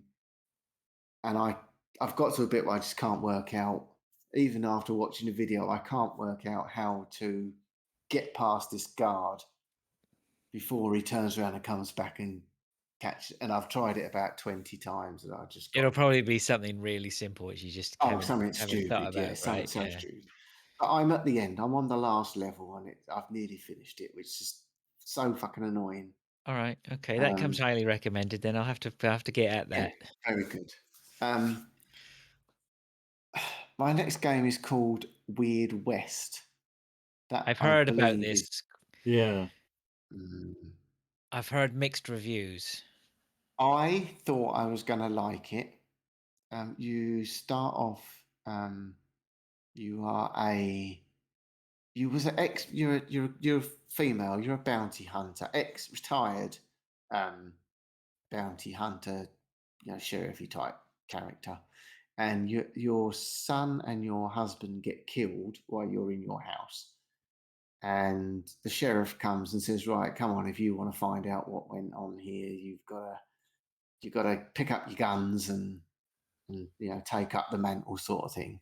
And then you start heading off to various different towns and little shanties and whatever to find out what happened to you, who killed your family or whatever. It's quite it's set in the Wild West, but someone's opening your door, Fraser. The dog. Okay. His door's just opened by itself. He likes to pop his head in, just make sure he knows what's going on, and then he pops off down the hallway to the bed. So you can play this game stealthy, or you can play it as a twin stick shooter. And you get a bit of a map, and to get to the next area, you have to walk to the edge of the map, and then you click on, and it says, "Oh, do you want to go here?" So you click on it, and then it loads another page, and then you get another sort of area, small area that you can walk around. But to get to the next bit, you have to walk to the edge of the map, and then it says, "Do you want to go this one?" It reloads. So it's not completely open world. There's all these little squares. So you pick up tasks as you're going along, and you meet. There's instances that when you load into the next little area, you immediately come across some sort of enemy that you have to kill. You can't miss it. You can't avoid it. You have to do it. Then it says, "Oh," and then you go into the town. The problem I had was when I got into the town, it was all right. But when I got into the town, there's like a bank and a hotel, and just like a normal old Wild West town. I went and spoke to the sheriff, and he gives me a couple of tasks to do. And then there's these weird bits like you can't get into. I needed to get into the bank to get some money. I don't know why I'm stealing money, but I was, because I'm supposed to be the goodie. So you can climb up buildings and jump across, go into a roof, but it tells you where the bank clerk is in this building and when he goes, where he is, and you can see him on the map, and you can come in and get into the vault upstairs while he's doing what he's doing. But if you make any noise, you distract him and he comes up to the room, and then you're caught and you have to go to prison. So you go and do your time, you go and do a few days in jail, and you come out and you start again. But there's people all around all the time.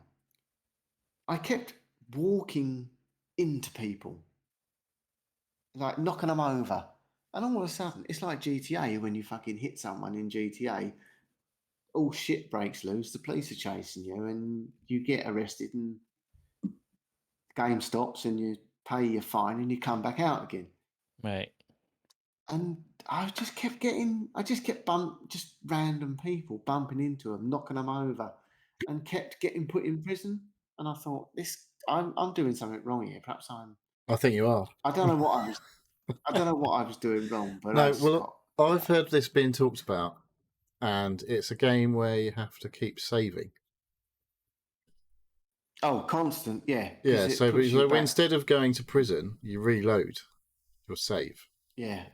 Yes, I'm not doing that. Yeah. I played it for a couple of hours, and I looked, and I had about 40 different saves. All right. All in different timelines, all different. What is the?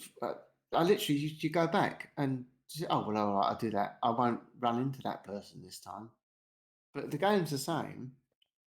So you do another 2 minutes a game, and you do something, you fuck something up. So you think, "Oh, I'll just go back and to the previous save and do that again. I ain't got time for that shit.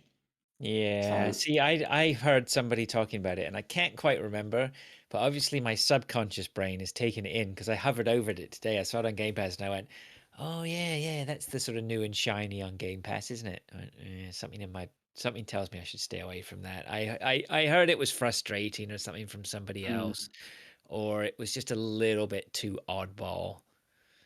I hadn't got a clue. Weird?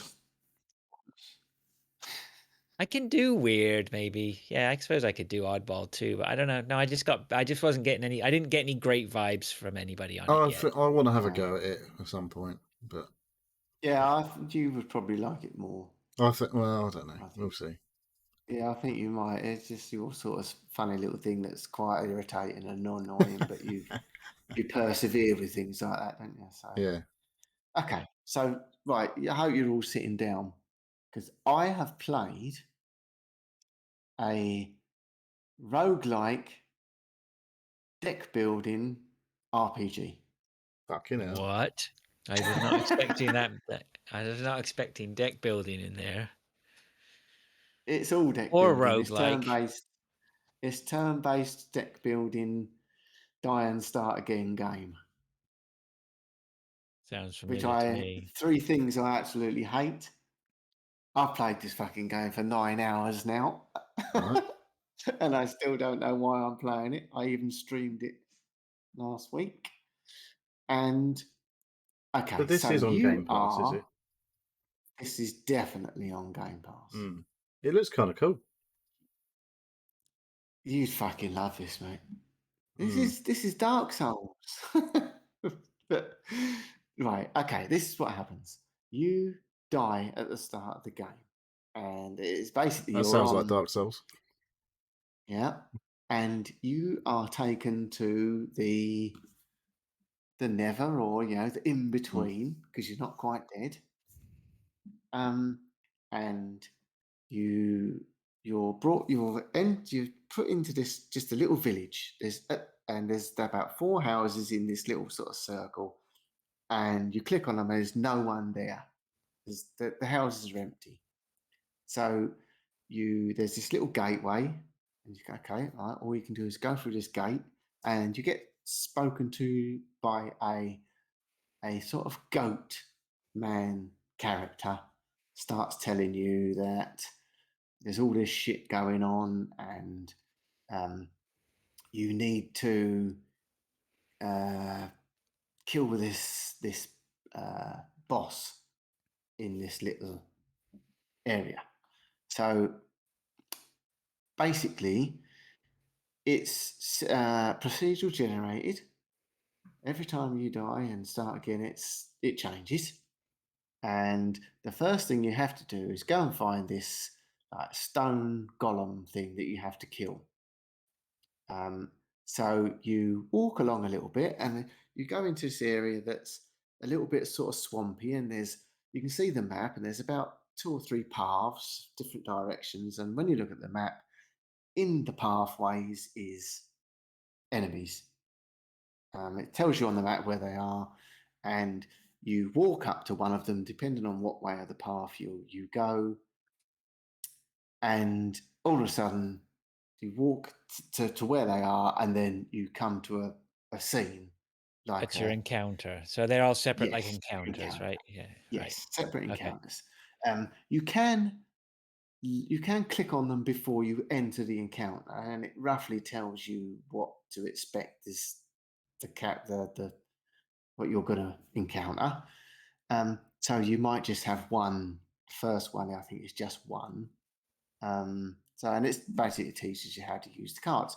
So you get a deck of cards, and one will be a stun or a block, or the character dice. There's 9 different characters to play, and you have to start with the first one, and then as you play the game, it unlocks others. So the first character, basically, he's all about damage. So one of your cards will be like an axe swipe thing.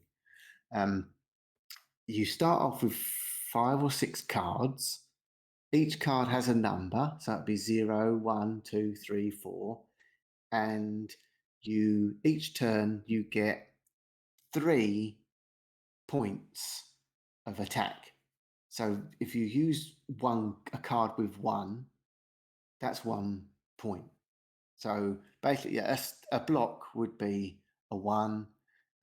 You can play another card. The next card you can play would be increasing your next attack by 200%, so that your third one would be the attack.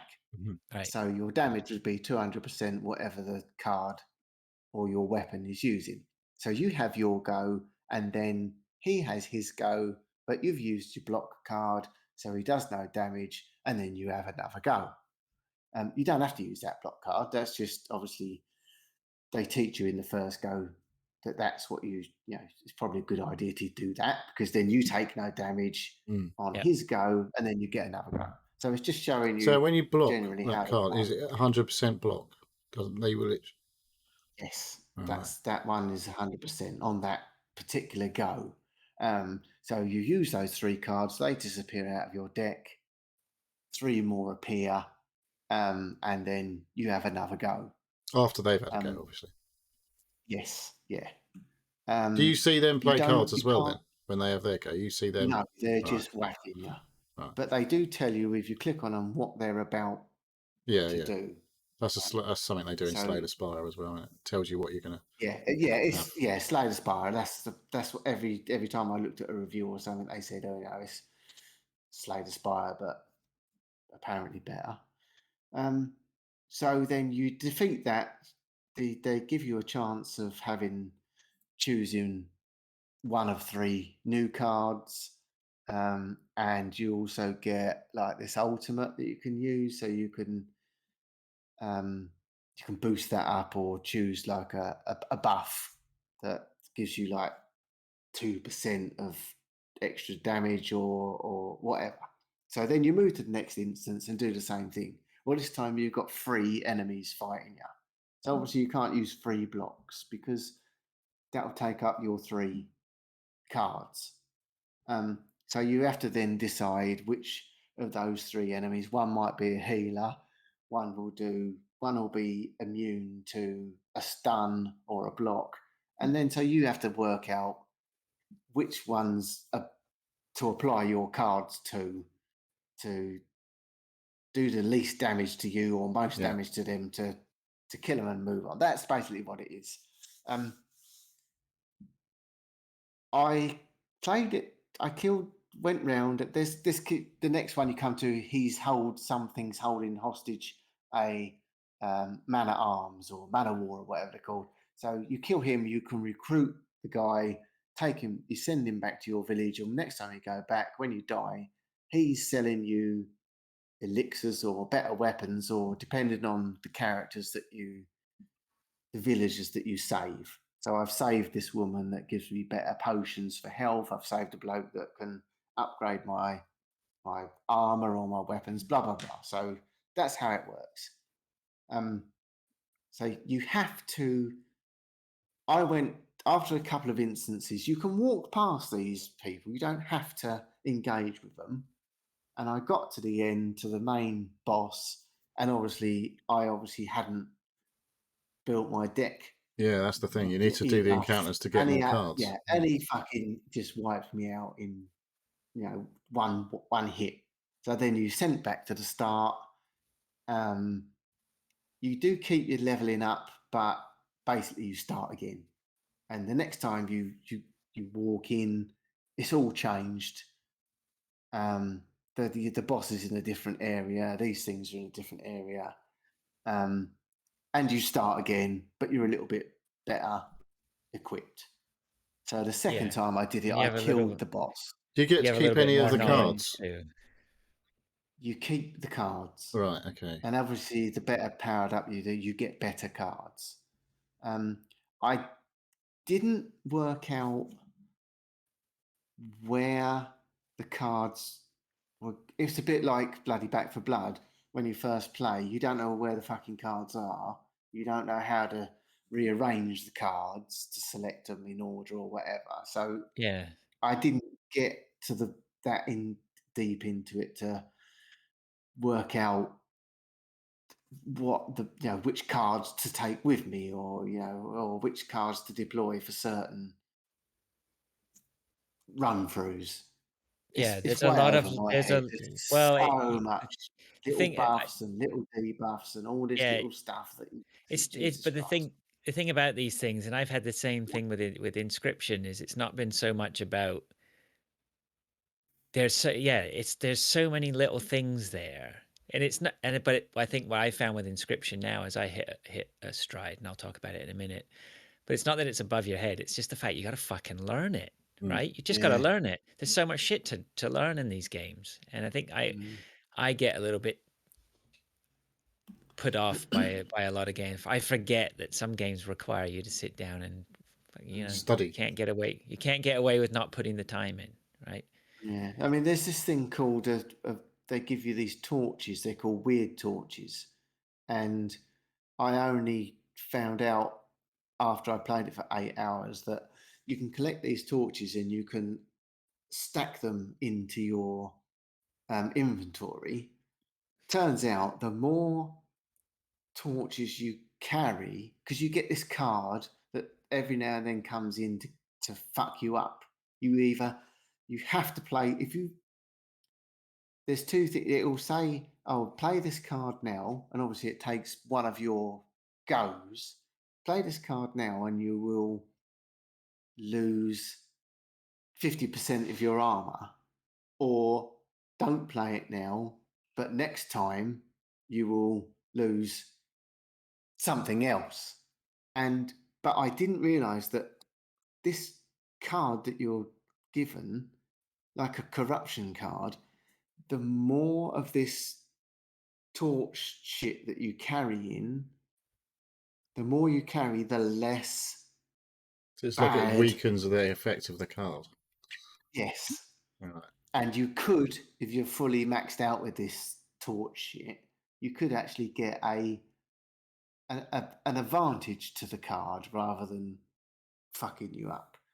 But I'd played it for 8 hours before even I kept thinking, well, these cards ain't helping me. They're all shit. And then I knew why. There's a lot of playing cards in order to make, like, play this card now, on your next turn you'll have 200% damage. So you've got to plan out all your cards. You look at them, you've got to fucking plan 3 goes down the line. Because if you play it in the right order, like I was doing 20, 40, sometimes 100 points of damage. But then you get to this boss and there's 3 fucking characters and a boss, and their total damage is about 10,000. You think, how the fuck am I ever going to do that? But I watched one bloke kill a boss with 1 hit, 4,000 damage. So he's obviously got the fucking cards that has equipped him to have 1 go and give 4,000 damage on 1 hit. Yeah. So, but how? I'll never in a million years work out how the fuck he done that. So I will play it again because I fuck knows why, but there's something about it. It's just one of them things you think, I hate this shit. But you get a game and you think, this has fucking got me. There's something about this that I want to try and work out what's going on. Yeah, the old cogs turning, doesn't it? This is a game that I could, I was watching you playing Inscription, and I was looking at it and I'm thinking, I have not got a fucking clue what this is. What you've missed a lot, though. He's streamed it, like the things he's streaming now, and he's played loads of it with, and you haven't seen. Oh, I know, Ants ain't good for you, that's for sure. But it's still fascinating. It's still interesting to watch what you're doing. To try and work out what you're doing is actually quite. Yeah. It's fascinating to watch someone playing a game like that who is realizing what's going on and making the right decisions to progress. That is that is interesting to sit and watch people do that. Figuring out how you can use all these instruments that you've been given. Because I've got up to this one character and he just and I had a couple of whacks at him and he just fucking smashed me. And I'm thinking, there's a way of doing this. Yeah. I've got to look at these bloody cards and work out, and because you can highlight him and he tells you what his weaknesses are, what his moves are planning to do, what he's thinking, sort of thing. You've got to look at them cards and think, right, before this fucker hits me, I've got to do some serious shit to him.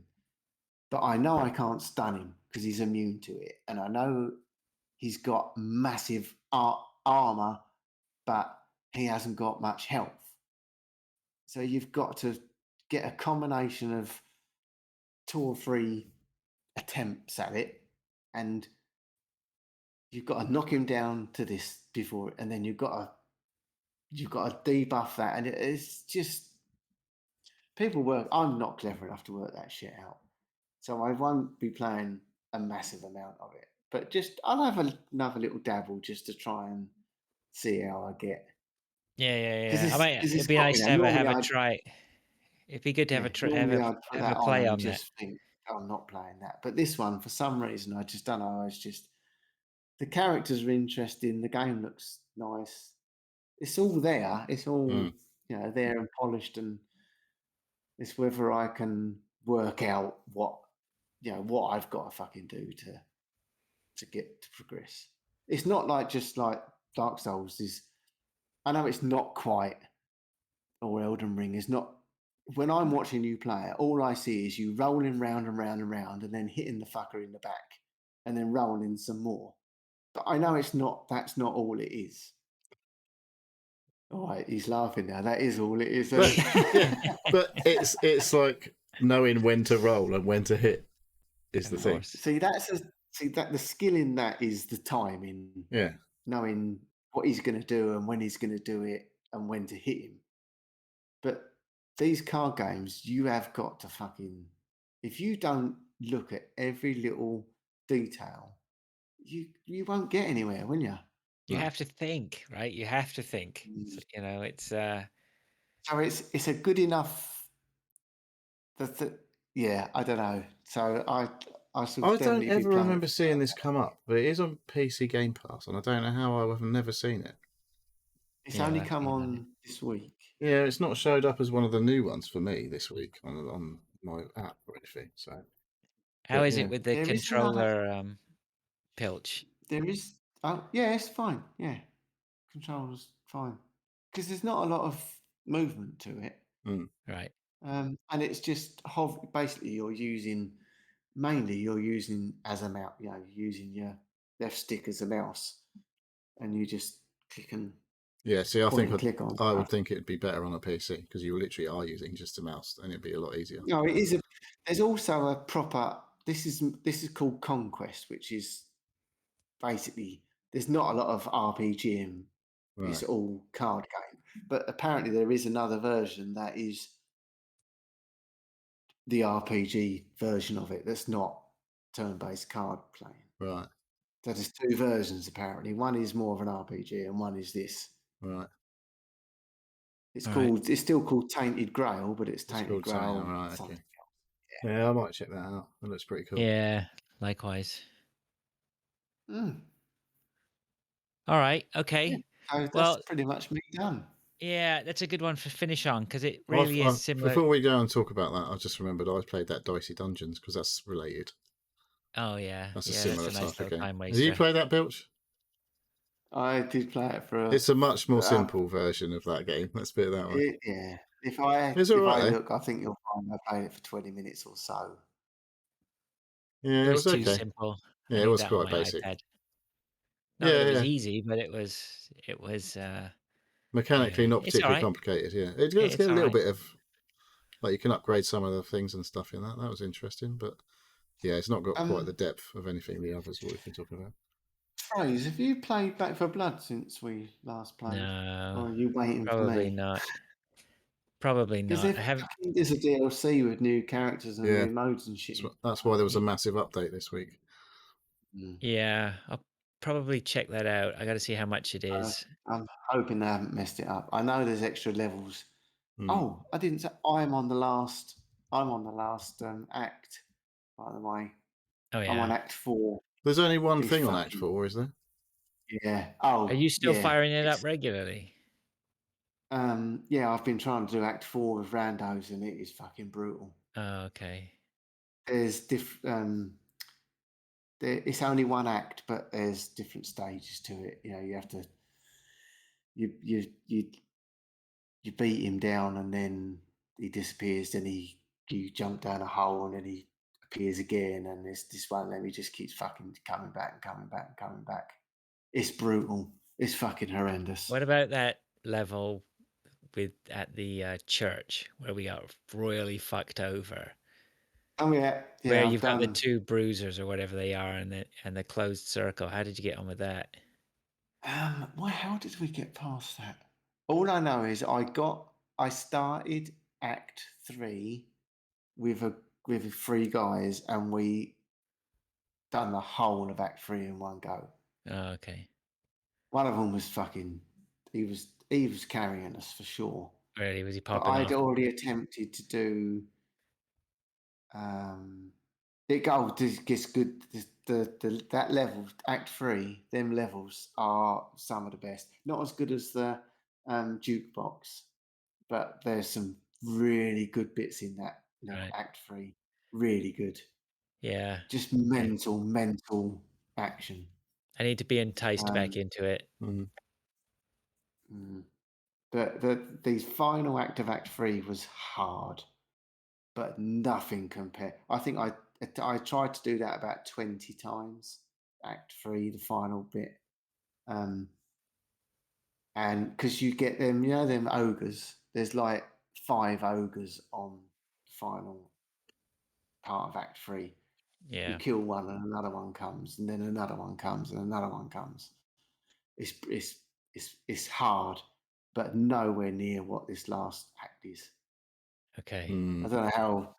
I want to finish it so I can start it again, but play it on the next Nightmare difficulty.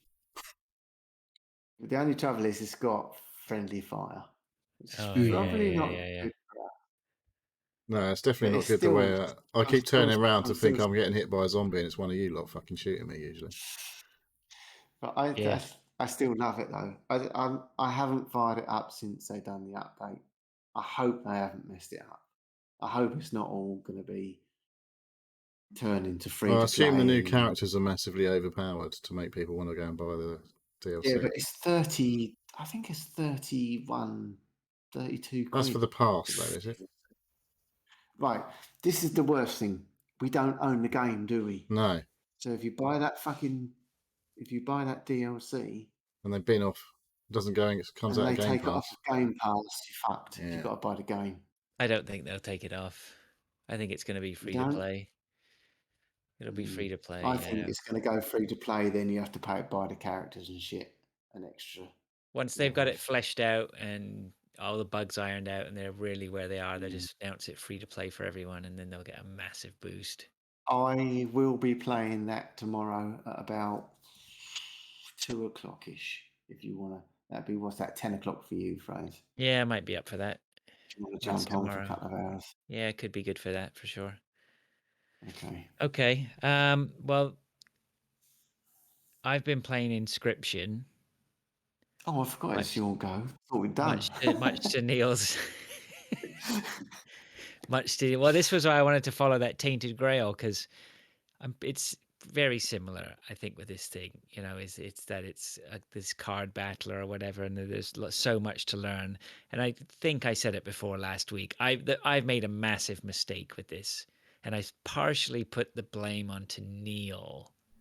Not that I'm really annoyed with him about it or anything, but I sort of treated the card game as just like a part of a story to get past and just get on with the game. Like there was going to be way more beyond it or whatever. Like it was this, like the card game, it was just an inconvenience, just something to get through. And it turns out it isn't. And like I've been playing that card game. So I lost plenty of hours fucking around in that card game. And then I would die. The guy would take my picture. And then I would look around the room and see if there were more puzzles to solve or whatever. And so I thought that was like the way the game was just going to keep going. And then I'd fuck around on the card game, get killed again, look around, find a few more. And it keeps eking out these clues to you. But what I failed to realize was that I really needed to learn how to play this card game. So I think it was about last week when I was like, I've really fucked up. I need to sit and learn and play this card game properly. And so I played quite a bit during the week. Well, I played a few times during the week. And I kept getting to the fisherman and he kept kicking my ass. And I was getting so annoyed. It was driving me bonkers. And then today, this morning, I sat down. I smoked a big fat one. And then I just concentrated on it. And I was streaming it as well, right? And the streaming was perfect because I was sort of just talking. I don't even know if half the time anyone was in there. Shout out to Vince who came in for quite a while. Hell, Pilch, you were in there the first stream I did. Yeah. And you just arriving gave me motivation to talk through what I was doing, but a bit more than rather than just sitting there with talking it through in my head.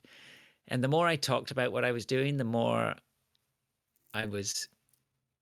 better I was teaching myself about it and critically thinking about it, what the cards do. And plus I've put in enough time that I've started to learn there's tons of things to just learn. Like all the cards have different sigils on them and all the sigils do different things. And then there's different, every time you stop, it's same as like Slay the Spire, same as maybe a lot of these card battlers, you go up a certain pathway and there are different places that you go across as you progress, and they do different things. Like you can sacrifice one of your cards and you'll use it to boost another card, or you can completely sacrifice a card and get a random new card. Or if you meet Mr. Magic Mushroom Man and you have any doubles, he'll saw them together and create a super card, right? They're fucking good, they are sometimes.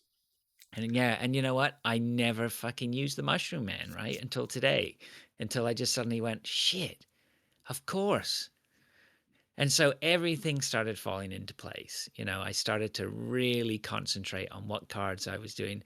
I was using the squirrels completely differently. Like you would normally sacrifice. I thought they were really just there to sacrifice. They have no hit points. They're just fucking squirrels, and but actually you can use a squirrel to defensively, like to hold people off, or there's other uses for them. And then you still can buff a squirrel. You can always buff a squirrel. And so I was using, cards like that better. Just my runs were becoming better and better. And I was getting, because every time you do a run, you get killed and you start again. And you start back to the same basic deck again. You don't keep. You start to the basic deck, except for the death cards, which are floating in the game.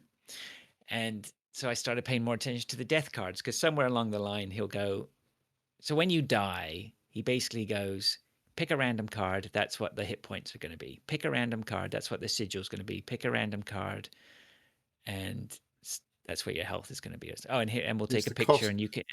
Well, it's the it's the cost. Cost to play the card, which is either paid in bones or a sacrifice.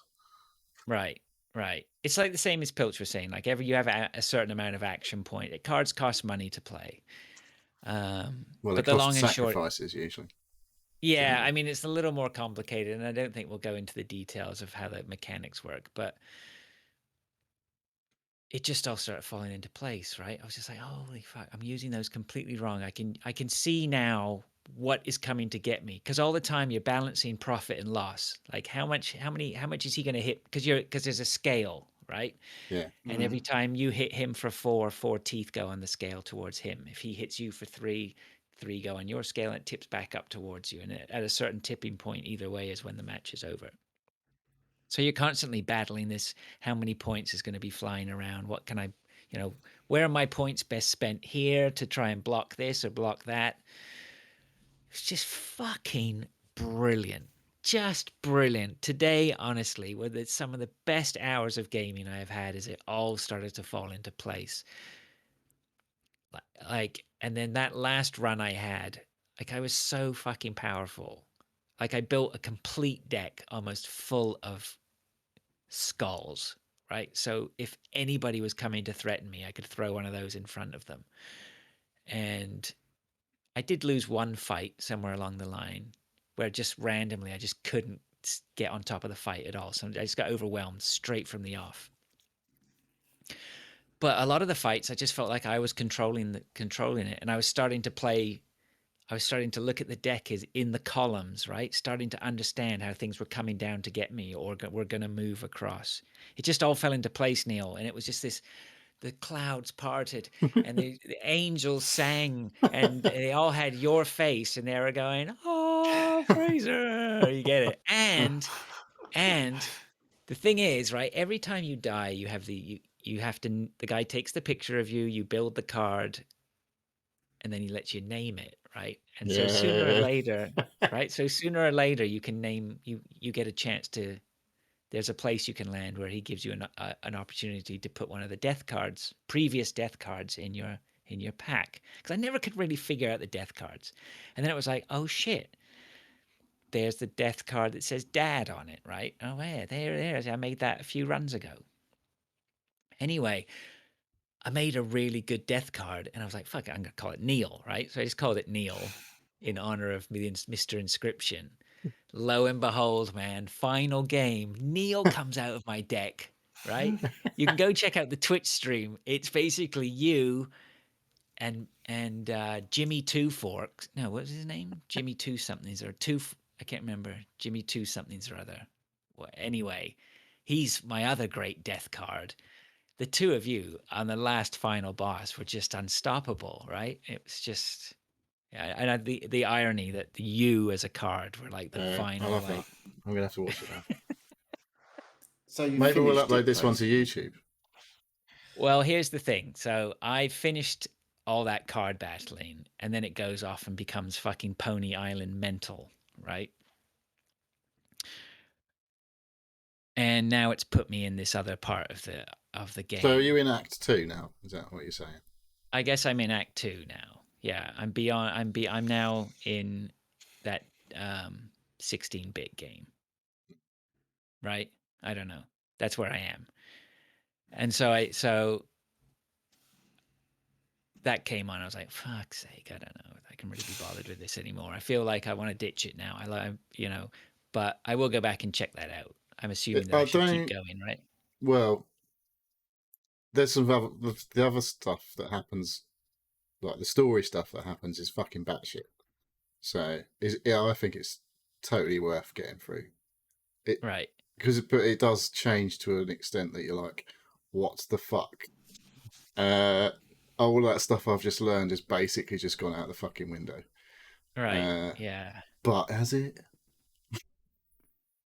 Yeah, I'm not sure. Anyway, so I'll continue with it. But I think the point is, if you like card battlers, if you like Slay the Spire or whatever, I think that was just brilliant. Even if I was to stop playing it now and not get into the rest of this batshit craze, I feel like, that's brilliant. I just want to go around and fight again. Well, there is now like the new mode that they've added. The Casey's mod is literally just the Slay the Spire version of the first part of the game. So right, it's just like a roguelike. Yeah, so you can just continually play it and play it and play it if you wanted. Yeah, I'd like to play more, maybe experiment with a couple of runs. I think that it does change a little bit, like card mechanics wise. They had because they were playing with the balance to try and make it. Because it was like it came out, they released like early access sort of thing to the mod to sort of fine tune it, because it's not like there is a point of that the card bit that you have to finish to move on to the next part of the game. But obviously in a roguelike that is different. Like it needs to have something else for it to become a roguelike. So maybe I'll check that out. Yeah, it was great. It was a great day of gaming playing that. I really enjoyed it. And I would strongly suggest if anybody wants to pick it up. And it's on sale again everywhere, I think, at the minute. Yeah, it's not. I wouldn't say it again. It's like it's again with this card battler stuff. It's not easy. Like it took me. It's a puzzle at the end of the day, isn't it? It's like a puzzle game. as much as it like the cards are there, but you've got to suss out how to use it properly. It's like a puzzle that needs solving. Yeah, you're right. Yeah. So Neil's been trying to get you to play this game for about 6 months, and now you're telling everybody that they've got to rush out and play it. I am. I'm telling everyone they should play it if they're. See that I think what Neil did was just like Inscription is the fucking most amazing game I've ever played. Go play it. I'm not going to tell you anything because it's a spoiler. Whereas I'm sort of doing the more. If you like Slay the Spire, you should go play Inscription. I think I did say that at the time. Like, if you like a card battler, then you should play it. But yeah, but I think the thing is, it was just like I felt like there was so much secret, so much worry about spoiling it that I lost sight of what the game was. When I went in, it really wasn't what I expected. I didn't expect it to be such a full on card battler. I really honestly thought when I started playing it, like it was a piss take, like all of it. Particularly as your cards are talking to you, like that Stoat. He keeps talking to me. Well, let's see that all. There's all that pays off. Yeah. All that weird fucking stuff pays off, but you have to get right to the end. Right. So, yeah. Anyway, no, it's brilliant. It's brilliant. I'm so entertained by it. Have you never played any other games? Have you? I haven't played like Pony Island and the Hex. I have Pony Island and played it, but I don't remember figuring out what it was about. Well, that was all fucking to do with like coding and stuff, I think, wasn't it? It was all like it wasn't for me. Yeah, I haven't played it, so but I know that was highly rated at the time. But... Right. Yeah, I want to play it again now. But it's like you've got I want you to play the whole fucking thing because the way it ends, I thought was fucking brilliant. But yeah. Well, to be honest, fair, it's a bit of that middle part is definitely like it where it just fucking changes completely. You're like, what the fuck? But that's the weakest point of the game, probably. But it's worth getting through that, pushing through. Okay, all right, yeah. It was too much for me to take in because I honestly had put in a really good shift today on the card game. So, yeah, I'll do that. Oh, well, that's me. That's Inscription. Well, you still play cards, so yeah. Okay, all right. Well, look, that's Inscription. To me, that's a show. Unless anybody else has anything else to add, I think then we. No. No good. Bueller. Okay. Does anybody want to do Dave's bit? Let's just wrap up and get out of here. Were you going to say something then, Pilch? No, I'm looking to see whether I've played Slay the Spire before. It's on Game Pass. Yeah, Slay the Spire is brilliant. I can't find it at the moment, but now I'm into these card battlers. I'm going to have to try them all, aren't I? Yeah. Well, all the ones that are on Game Pass. Go on then. There's probably fucking hundreds of them. Right, Dave's bit. Okay. I don't think I've got all of Dave's bit here, but I'll do it anyway. So you can. Has anyone been watching the chat? Do you want to do the chat? There's nothing in the chat. That's what I've seen anyway. No, what? Nothing? No one? No, I'm literally not seeing anything. I think Good Friday. I think people have got better things to do on a Good Friday, on a beautiful, sunny, warm barbecue. It's not sunny and warm now, is it? Yeah, it is here. A bit further south than you and I. A lot further south. Okay. So, if you would like to contact us, you can email the show at sealpodcast@gmail.com. We have a Twitter at sealpodcast. Obviously, we stream on Twitch, Seal Podcast. The show is live, generally 10 o'clock on a Friday evening, UK. What's that, 5 o'clock for you, Fraser, at the moment, is it? What's that? 10 o'clock. Yeah, it's about 5 o'clock. Yeah, it is about 5 o'clock. Sorry, I was reading the recipe. US Eastern time, isn't it? That is. Yeah, and all 5 p.m. Eastern. Yep. We have a Elden Ring YouTube channel that you might like to have a look at some point.